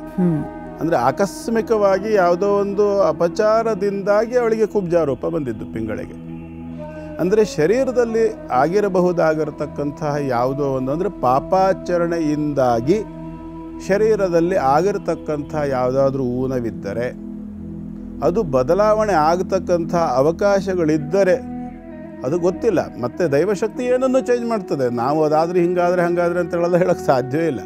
ದೈವಶಕ್ತಿ ಏನನ್ನೂ ಮಾಡುವ ಸಾಮರ್ಥ್ಯ ಇರೋದರಿಂದ ಅಲ್ಲಿ ಹೋಗಿ ನಡ್ಕೊಂಡ್ರೆ ಅನೇಕ ಅಂಗವೈಕಲ್ಯ ಆಕಸ್ಮಿಕವಾಗಿ ಆಗಿದ್ದು, ಈಗ ಆಕ್ಸಿಡೆಂಟಾಗಿ ಕೆಲವರು ಕೈ ಮುರಿದವರು ಅಥವಾ ಕಾಲಕ್ರಮೇಣ ವಾತಾದಿ ದೋಷದಿಂದ ಪಕ್ಷವಾತ ಇತ್ಯಾದಿಗಳು, ಪ್ಯಾರಾಲಿಸಿಸ್ ಇತ್ಯಾದಿಗಳಾಗಿ ಅಲ್ಲಿ ಹೋಗಿ ಸೇವೆ ಮಾಡಿದ ನಂತರದಲ್ಲಿ ಸರಿಯಾಗಿರ್ತಕ್ಕಂಥ ಉದಾಹರಣೆಗಳು ಬೇಕಾದಷ್ಟಿದೆ.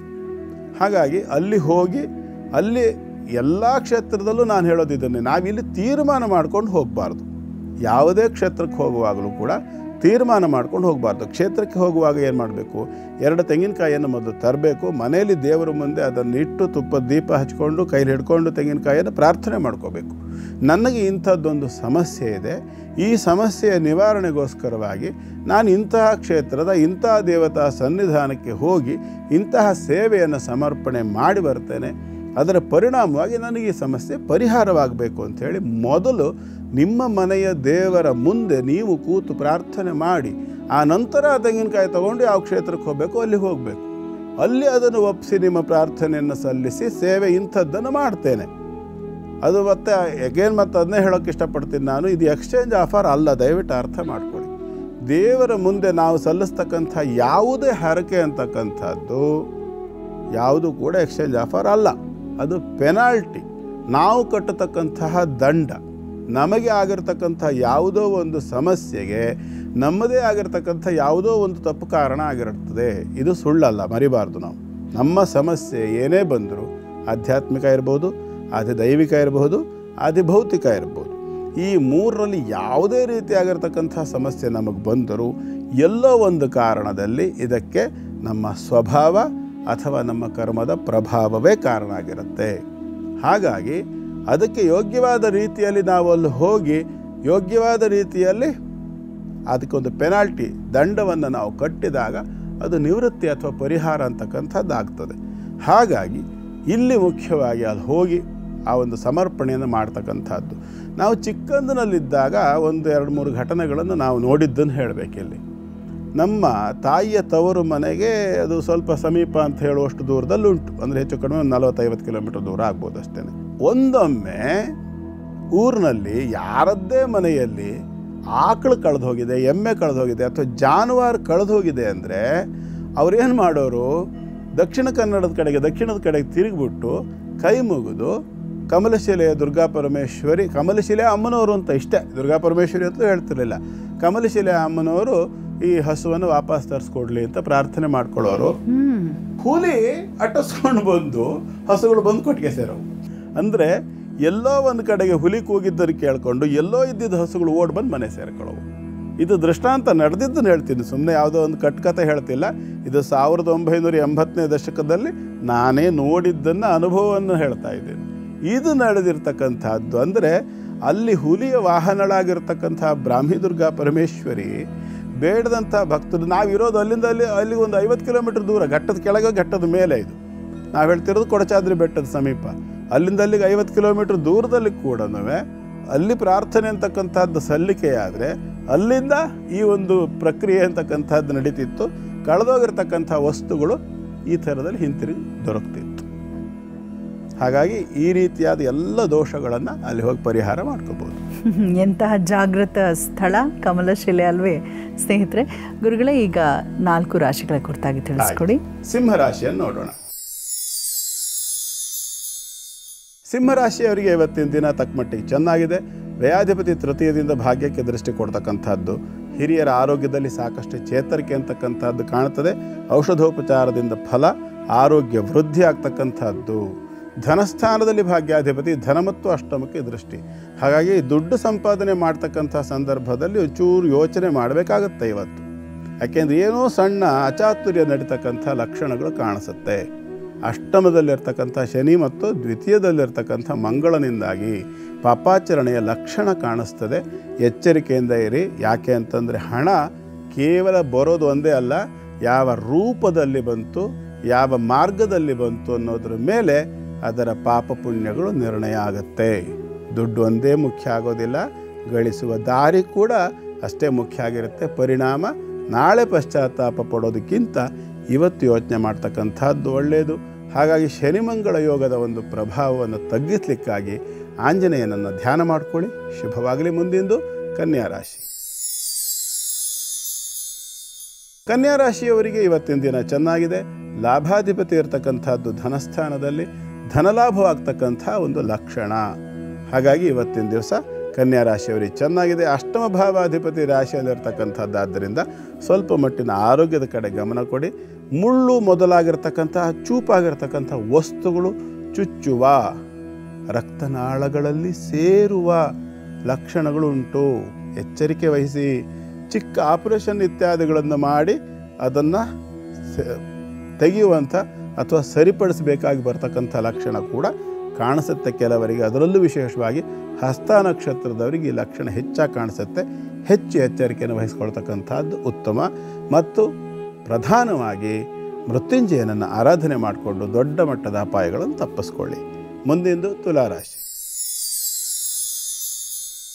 ತುಲಾರಾಶಿಯವರಿಗೆ ಕೂಡ ಇವತ್ತಿನ ದಿನ ತಕ್ಕಮಟ್ಟಿಗೆ ಚೆನ್ನಾಗೇ ಇದೆ. ಕೆಲಸ ಕಾರ್ಯಗಳಲ್ಲಿ ವೃದ್ಧಿ ಆಗ್ತಕ್ಕಂಥ ಲಕ್ಷಣ ಇದೆ. ಸಂಸಾರದಲ್ಲಿ ಸ ರಿ ಗ ಮ ಪ ದ ನಿ ಸ ಎಲ್ಲ ಸ್ವರಗಳು ಇವತ್ತು ನುಡಿಸ್ತಕ್ಕಂಥ ಸಾಧ್ಯತೆ. ಅರ್ಥಾತ್ ಎಲ್ಲ ರೀತಿಯಲ್ಲೂ ಇವತ್ತು ಸಾಂಸಾರಿಕವಾಗಿ ಲಕ್ಷಣಗಳು ಹಾಗುಂಟು. ಅಂದರೆ ಸಪ್ತಸ್ವರಗಳೂ ನುಡಿಸ್ತಕ್ಕಂಥ ಸಂದರ್ಭ ಇದೆ. ಹಾಗಾಗಿ ಸ್ವಲ್ಪ ಎಚ್ಚರಿಕೆಯಿಂದ ಇರಬೇಕು. ಕೇಳಿರ್ತೀರಿ ಸಿನಿಮಾದಲ್ಲಿ ಹಾಡುಗಳನ್ನು, ಸರಸ ಜನನ ವಿರಸ ಮರಣ ಸಮರಸವೇ ಜೀವನ ಅಂಥೇಳಿ. ಅದರಲ್ಲಿ ಸ ಬಿದ್ದೋಗ್ಬಿಟ್ರೆ ಸಮರಸವೇ ಜೀವನದ ಸ ಬಿದ್ದೋದ್ರೆ ಸಮರವೇ ಜೀವನ ಆಗ್ಬಿಡ್ತದೆ. ಹಾಗಾಗಿ ಯೋಚನೆ ಮಾಡ್ಕೊಳ್ಳಿ. ನಾಲ್ಗೆ ಮೇಲೆ ಹತೋಟಿ ಇಟ್ಕೊಳ್ತಕ್ಕಂಥದ್ದು ಒಳ್ಳೆಯದು. ದ್ವಿತೀಯಾಧಿಪತಿ ವ್ಯಯದಲ್ಲಿದ್ದಾನೆ. ಆಡಿ ಕಳ್ಕೊಳ್ಳೋಕೆ ಹೋಗಬೇಡಿ. ಎಚ್ಚರಿಕೆ ವಹಿಸಿ. ಮಾತಿನ ಬಗ್ಗೆ ಎಚ್ಚರಿಕೆ ವಹಿಸಿ. ಸುಬ್ರಹ್ಮಣ್ಯನ ಧ್ಯಾನ ಮಾಡ್ಕೊಳ್ಳಿ. ಶುಭವಾಗಲಿ. ಮುಂದಿಂದು ವೃಶ್ಚಿಕ ರಾಶಿ. ವೃಶ್ಚಿಕ ರಾಶಿಯವರಿಗೆ ಇವತ್ತಿನ ದಿನ ಚೆನ್ನಾಗಿದೆ. ಆದರೆ ಅಷ್ಟಮದಲ್ಲಿರ್ತಕ್ಕಂಥ ಗುರು ಮತ್ತು 12ರಲ್ಲಿರ್ತಕ್ಕಂಥ ಚಂದ್ರ ಎಷ್ಟು ವಿಚಿತ್ರ ಸ್ಥಿತಿ ಇದೆ ಅಂದರೆ, ಭಾಗ್ಯಾಧಿಪತಿ ವ್ಯಯಾಧಿಪತಿ ಭಾಗ್ಯ. ಇಲ್ಲೂ ಒಂದು ವಿಚಿತ್ರವಾಗಿರ್ತಕ್ಕಂಥ ಪರಿವರ್ತನೆ. ಅಂದರೆ ಹಿರಿಯರಿಂದ ಸಹಾಯ ಪಡ್ಕೊಳ್ಬೇಕಾಗಿ ಬರ್ತದೆ. ದುಃಖ ಏನಪ್ಪ ಅಂತಂದರೆ, ಯಾವ ಹಿರಿಯರಿಗೆ ಕೊಡಬೇಕು ಅಂತಕ್ಕಂಥ ಅಪೇಕ್ಷೆಯನ್ನು ಇಟ್ಕೊಂಡಿರ್ತೀರಿ, ಇವತ್ತು ಅವ್ರ ಕೈಲೇ ಇಸ್ಕೊಳ್ಬೇಕಲ್ಲ, ತೊಗೋಬೇಕಲ್ಲ, ನಾ ಹೇಗೆ ಅಂತಕ್ಕಂಥ ಒಂದು ಬೇಸರವನ್ನು ಅನುಭವಿಸ್ತಕ್ಕಂಥದ್ದು. ನಿಮ್ಮ ತಂದೆ ತಾಯಿಗಳ ಹಣದ ಮೇಲೆ ನಿಮಗೆ ಅಧಿಕಾರ ಇದ್ದೇ ಇರ್ತದೆ. ಅವರಿಂದಲೇ ಪ್ರಪಂಚಕ್ಕೆ ಬಂದವರಾದ್ದರಿಂದ ನಿಮಗೆ ಅಧಿಕಾರ ಉಂಟು. ಅದರಲ್ಲಿ ಬೇಸರ ಮಾಡಿಕೊಳ್ಳುವಂಥದ್ದೇನೂ ಇಲ್ಲ. ಉತ್ತಮಂ ಸ್ವಾರ್ಜಿತಂ ಮಿತ್ತಂ ಮಧ್ಯಮಂ ಪಿತ್ರಾರ್ಜಿತಂ. ನಾವು ದುಡಿದಿದ್ದು ಉತ್ತಮವೇ ಹೊರತು ತಂದೆ ತಾಯಿಗಳಂತ ದುಡ್ಡು ಇಸ್ಕೊಳ್ತಕ್ಕಂಥದ್ದು ಮಧ್ಯಮ. ಅದೇನು ದೊಡ್ಡ ದೋಷ ಅಲ್ಲ. ಚಿಂತೆ ಮಾಡಬೇಡಿ. ಇಸ್ಕೊಳ್ಳಿ, ವ್ಯವಹಾರ ಮಾಡ್ಕೊಳ್ಳಿ. ಮುಂದೆ ಮತ್ತೆ ಅವ್ರಿಗೆ ಒಂದು ಡಬ್ಬಲ್ ವಾಪಸ್ ಕೊಟ್ಟರಾಯ್ತಲ್ಲ. ಯಾಕೆ ಯೋಚನೆ ಮಾಡಬೇಕು? ಪಂಚಮದಲ್ಲಿ ಶನಿ ಇದ್ದಾನೆ, ಮರಿಬೇಡಿ.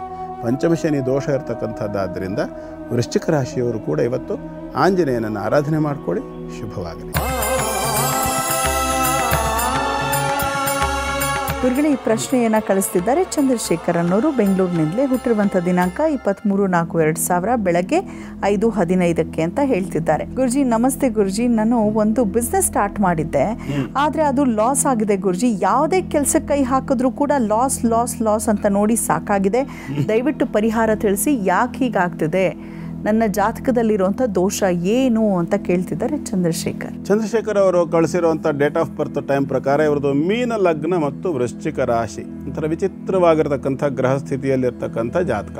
ಲಗ್ನದಲ್ಲಿ ನೀಚ ಬುಧ, ಧನಸ್ಥಾನದಲ್ಲಿ ನೀಚ ಶನಿ, ಭಾಗ್ಯಸ್ಥಾನದಲ್ಲಿ ನೀಚ ಚಂದ್ರ, ಪಂಚಮದಲ್ಲಿ ರಾಹು.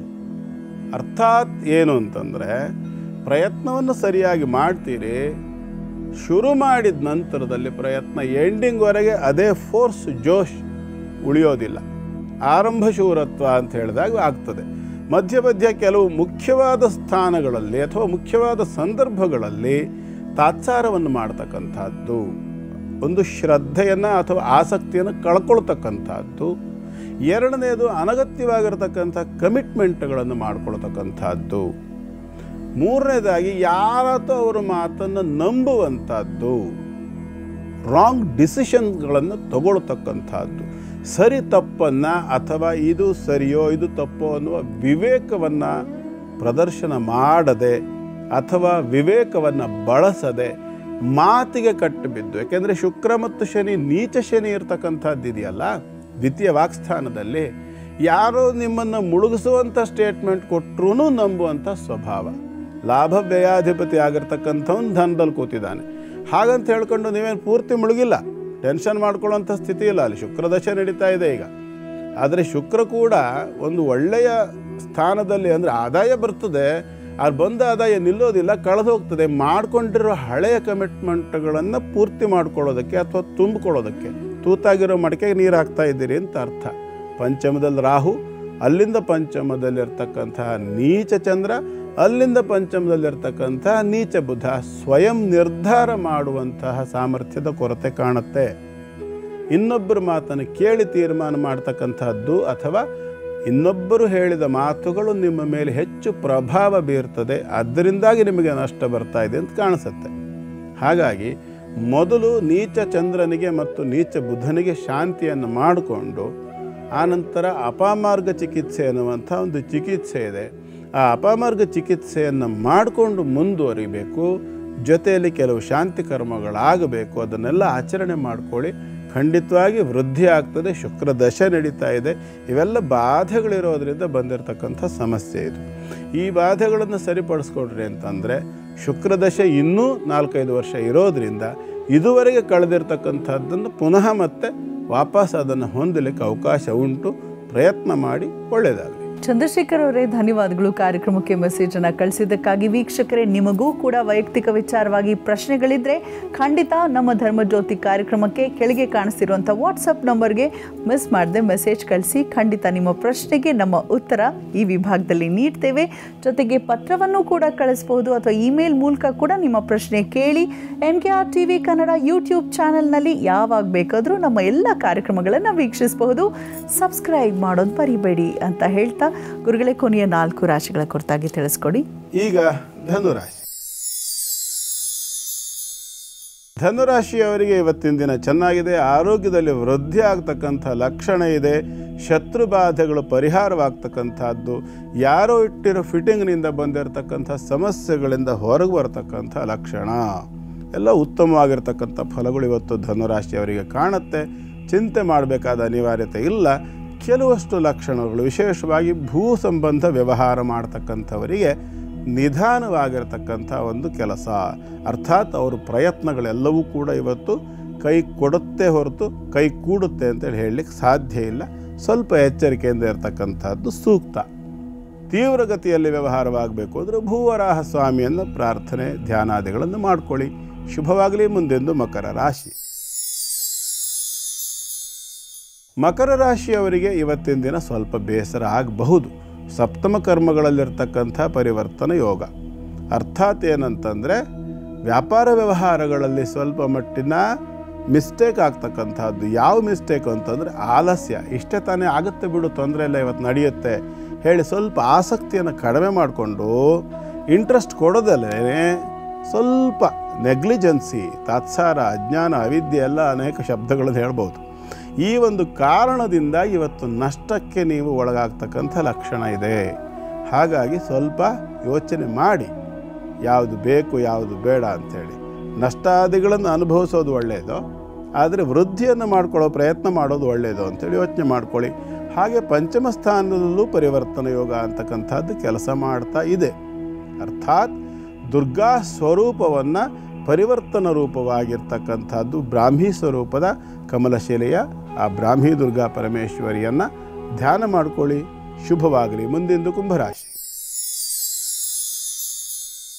ಕುಂಭರಾಶಿಯವರಿಗೆ ಇವತ್ತಿನ ದಿನ ತಕ್ಕಮಟ್ಟಿಗೆ ಚೆನ್ನಾಗಿದೆ. ಷಷ್ಠಾಧಿಪತಿಯೇ ಭಾಗ್ಯದಲ್ಲಿ ಬಂದಿರತಕ್ಕಂಥ ಒಂದು ಯೋಗ, ವೈರಿಯೇ ಸಹಕಾರಿಯಾಗ್ತಕ್ಕಂಥ ಲಕ್ಷಣ. ಹಾಗಾಗಿ ಭಾಗ್ಯಾಧಿಪತಿಯೂ ಪರಿವರ್ತನ, ಚತುರ್ಥಾಧಿಪತಿಯೂ ಪರಿವರ್ತನ. ವಾಹನಾದಿ ವ್ಯಾಪಾರಗಳನ್ನು ಮಾಡ್ತಕ್ಕಂಥವರು, ರಿಯಲ್ ಎಸ್ಟೇಟ್ ಮಾಡ್ತಕ್ಕಂಥವ್ರಿಗೆ ಕೂಡ ಇವತ್ತು ಸ್ವಲ್ಪ ಮಟ್ಟಿಗೆ ಲಾಭಾಂಶಗಳು ಕಾಣಬಹುದು. ಅದಿಲ್ಲ ಅಂದರೂ ಒಂದು ಅಗ್ರಿಮೆಂಟ್ ಆಗ್ತಕ್ಕಂಥದ್ದು ಅಥವಾ ಒಂದು ವಾಹನದ ಕೊಟೇಶನ್ನು ಅಥವಾ ಒಂದು ಮಾತುಕತೆ, ಅಡ್ವಾನ್ಸು ಇತ್ಯಾದಿಗಳಾಗಿ ಸ್ವಲ್ಪ ಮಟ್ಟಿನ ಸಮಾಧಾನವನ್ನು ಹೊಂದಲಿಕ್ಕೆ ವ್ಯಾಪಾರ ವ್ಯವಹಾರಗಳಲ್ಲಿ ಕೂಡ ಸ್ವಲ್ಪ ಮಟ್ಟಿನ ಲಾಭಾಂಶವನ್ನು ನೋಡಲಿಕ್ಕೆ ಅವಕಾಶ ಉಂಟು. ಅಷ್ಟಭುಜ ಮಹಾಗಣಪತಿಯನ್ನು ಧ್ಯಾನ ಮಾಡಿಕೊಳ್ಳಿ. ಬೀಜಾಪೂರ ಗದೇಕ್ಷು ಕಾರ್ಮುಕುರಜ ಅಂತ ಧ್ಯಾನ ಶ್ಲೋಕ ಇದೆ.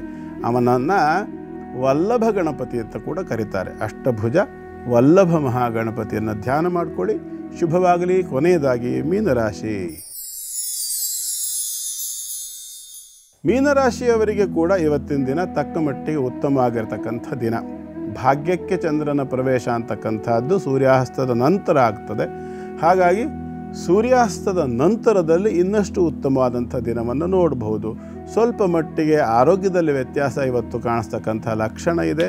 ಆಹಾರ ವ್ಯತ್ಯಾಸದಿಂದ ಅಥವಾ ಹವ್ಯಾಸಗಳ ವ್ಯತ್ಯಾಸದಿಂದ ಆರೋಗ್ಯದಲ್ಲಿ ಸ್ವಲ್ಪ ಮಟ್ಟಿನ ವ್ಯತ್ಯಾಸಗಳು ಕಾಣಬಹುದು.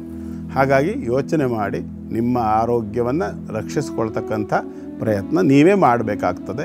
ಆದರೆ ಶಾಸ್ತ್ರಕಾರ ಏನು ಹೇಳ್ತಾರೆ ಅಂತಂದರೆ, ಆಯುರ್ವೇದ ಶಾಸ್ತ್ರದಲ್ಲಿ ಯಾವಾಗ ಆಹಾರ ವ್ಯತ್ಯಾಸದಿಂದ ಆರೋಗ್ಯ ಕೆಟ್ಟಿದೆ ಅಂಥ ಸಂದರ್ಭದಲ್ಲಿ ಏನು ಮಾಡಬೇಕಂದ್ರೆ ಲಂಘನಂ ಪರಮೌಷಧಂ, ಉಪವಾಸವನ್ನು ಮಾಡಬೇಕು ಅಂತ ಹೇಳುತ್ತೆ. ಉಪವಾಸವನ್ನು ಮಾಡುವುದರ ಜೊತೆಗೆ ಈ ಶುಕ್ರ ಮತ್ತು ಚಂದ್ರ ಅನ್ನುವಂಥದ್ದು 5 ಮತ್ತು 9ರಲ್ಲಿರ್ತಕ್ಕಂಥ ಪರಿವರ್ತನೆ, ಜೊತೆಗೆ ಈ ಶುಕ್ರ ಮತ್ತು ಚಂದ್ರ ಅಂತಕ್ಕಂಥದ್ದು 5, 8ರಲ್ಲಿ ಇರ್ತಕ್ಕಂಥ ಪರಿವರ್ತನೆ. ಆಹಾರವನ್ನು ನಿಷೇಧ ಮಾಡುವುದರ ಜೊತೆಗೆ ಶುಕ್ರಚಂದ್ರ ಸಂಬಂಧಿತವಾಗಿರ್ತಕ್ಕಂಥದ್ದು ಮಾತಂಗಿ ದೇವಿ ಅಂದರೆ ರಾಜಶ್ಯಾಮಲ ಅಂತ ಕರೀತಾರೆ. ಆ ದೇವಿಯನ್ನು ಉಪಾಸನೆ ಮಾಡ್ತಕ್ಕಂಥದ್ದು ನಿಮಗೆ ಅದರ ಅವಕಾಶ ಸಿಕ್ಕಲಿಲ್ಲ ಅಂತಂದರೆ ಕಾಳಿದಾಸ ರಚಿತವಾಗಿರ್ತಕ್ಕಂತಹ ಶ್ಯಾಮಲಾ ದಂಡಕ ಅಂತ ಉಂಟು. ಆ ಶ್ಯಾಮಲಾ ದಂಡಕವನ್ನು ಪಠನ ಓದಬೇಕು. ಆದಷ್ಟು ತಪ್ಪಿಲ್ಲದೆ ಓದಿದರೆ ಒಳ್ಳೆಯದು. ಸುಧಾ ಸಮುದ್ರ ಅಂತ ಹೃದ್ಯನ್ಮಣಿದ್ವೀಪ ಸಂರೂಢ ಬಿಲ್ವಾಟವಿ ಮಧ್ಯ ನಮ್ಮ ರಾಜ್ಕುಮಾರ್ ಅವರು ಹೇಳಿರ್ತಕ್ಕಂಥದ್ದೇನಿದೆಯಲ್ಲ ಅದರಲ್ಲೇ ಇನ್ನೂ ತುಂಬ ದೊಡ್ಡದಾಗಿರ್ತಕ್ಕಂಥದ್ದಿದೆ. ಅದೇ ಆರಂಭ ಆಗ್ತಕ್ಕಂಥದ್ದು ಸುಧಾ ಸಮುದ್ರ ಅಂತ ಹೇಳಿ ಶ್ಯಾಮಲಾ ದಂಡಕ. ಸ್ಮರಣೆ ಪಠನಾದಿಗಳನ್ನು ಮಾಡ್ಕೊಳ್ಳಿ. ಶುಭವಾಗಲಿ. ಗುರುಗಳೇ, ಎಂದಿನಂತೆ ಇಂದು ಕೂಡ ವಿಶೇಷವಾದ ವಿಚಾರಗಳನ್ನು ನಮ್ಮ ಜೊತೆ ಹಂಚಿಕೊಂಡಿದ್ದೀರಾ. ಸಮಸ್ತ ವೀಕ್ಷಕರ ಪರವಾಗಿ ಧನ್ಯವಾದಗಳು. ಸರ್ವೇ ಜನ ಸುಖಿನೋ ಭವಂತು, ಸಮಸ್ತ ಸನ್ಮಂಗಲಾನಿ ಭವಂತು. ಭಗವಂತ ಎಲ್ಲರಿಗೂ ಒಳ್ಳೆಯದನ್ನು ಮಾಡಲಿ. ನಮಸ್ಕಾರ. ಮತ್ತಷ್ಟು ವಿಶೇಷವಾದ ವಿಚಾರಗಳನ್ನು ಹೊತ್ತು ಧರ್ಮಜ್ಯೋತಿ ಕಾರ್ಯಕ್ರಮದಲ್ಲಿ ನಾವು ನಿಮ್ಮನ್ನ ಭೇಟಿಯಾಗ್ತೇವೆ. ಅಲ್ಲಿವರೆಗೂ ನೋಡ್ತಾ ಇರಿ ನಿಮ್ಮ ನೆಚ್ಚಿನ NKR ವಾಹಿನಿ. ಹೋಗಿ ಬರೋದಾ? ನಮಸ್ಕಾರ.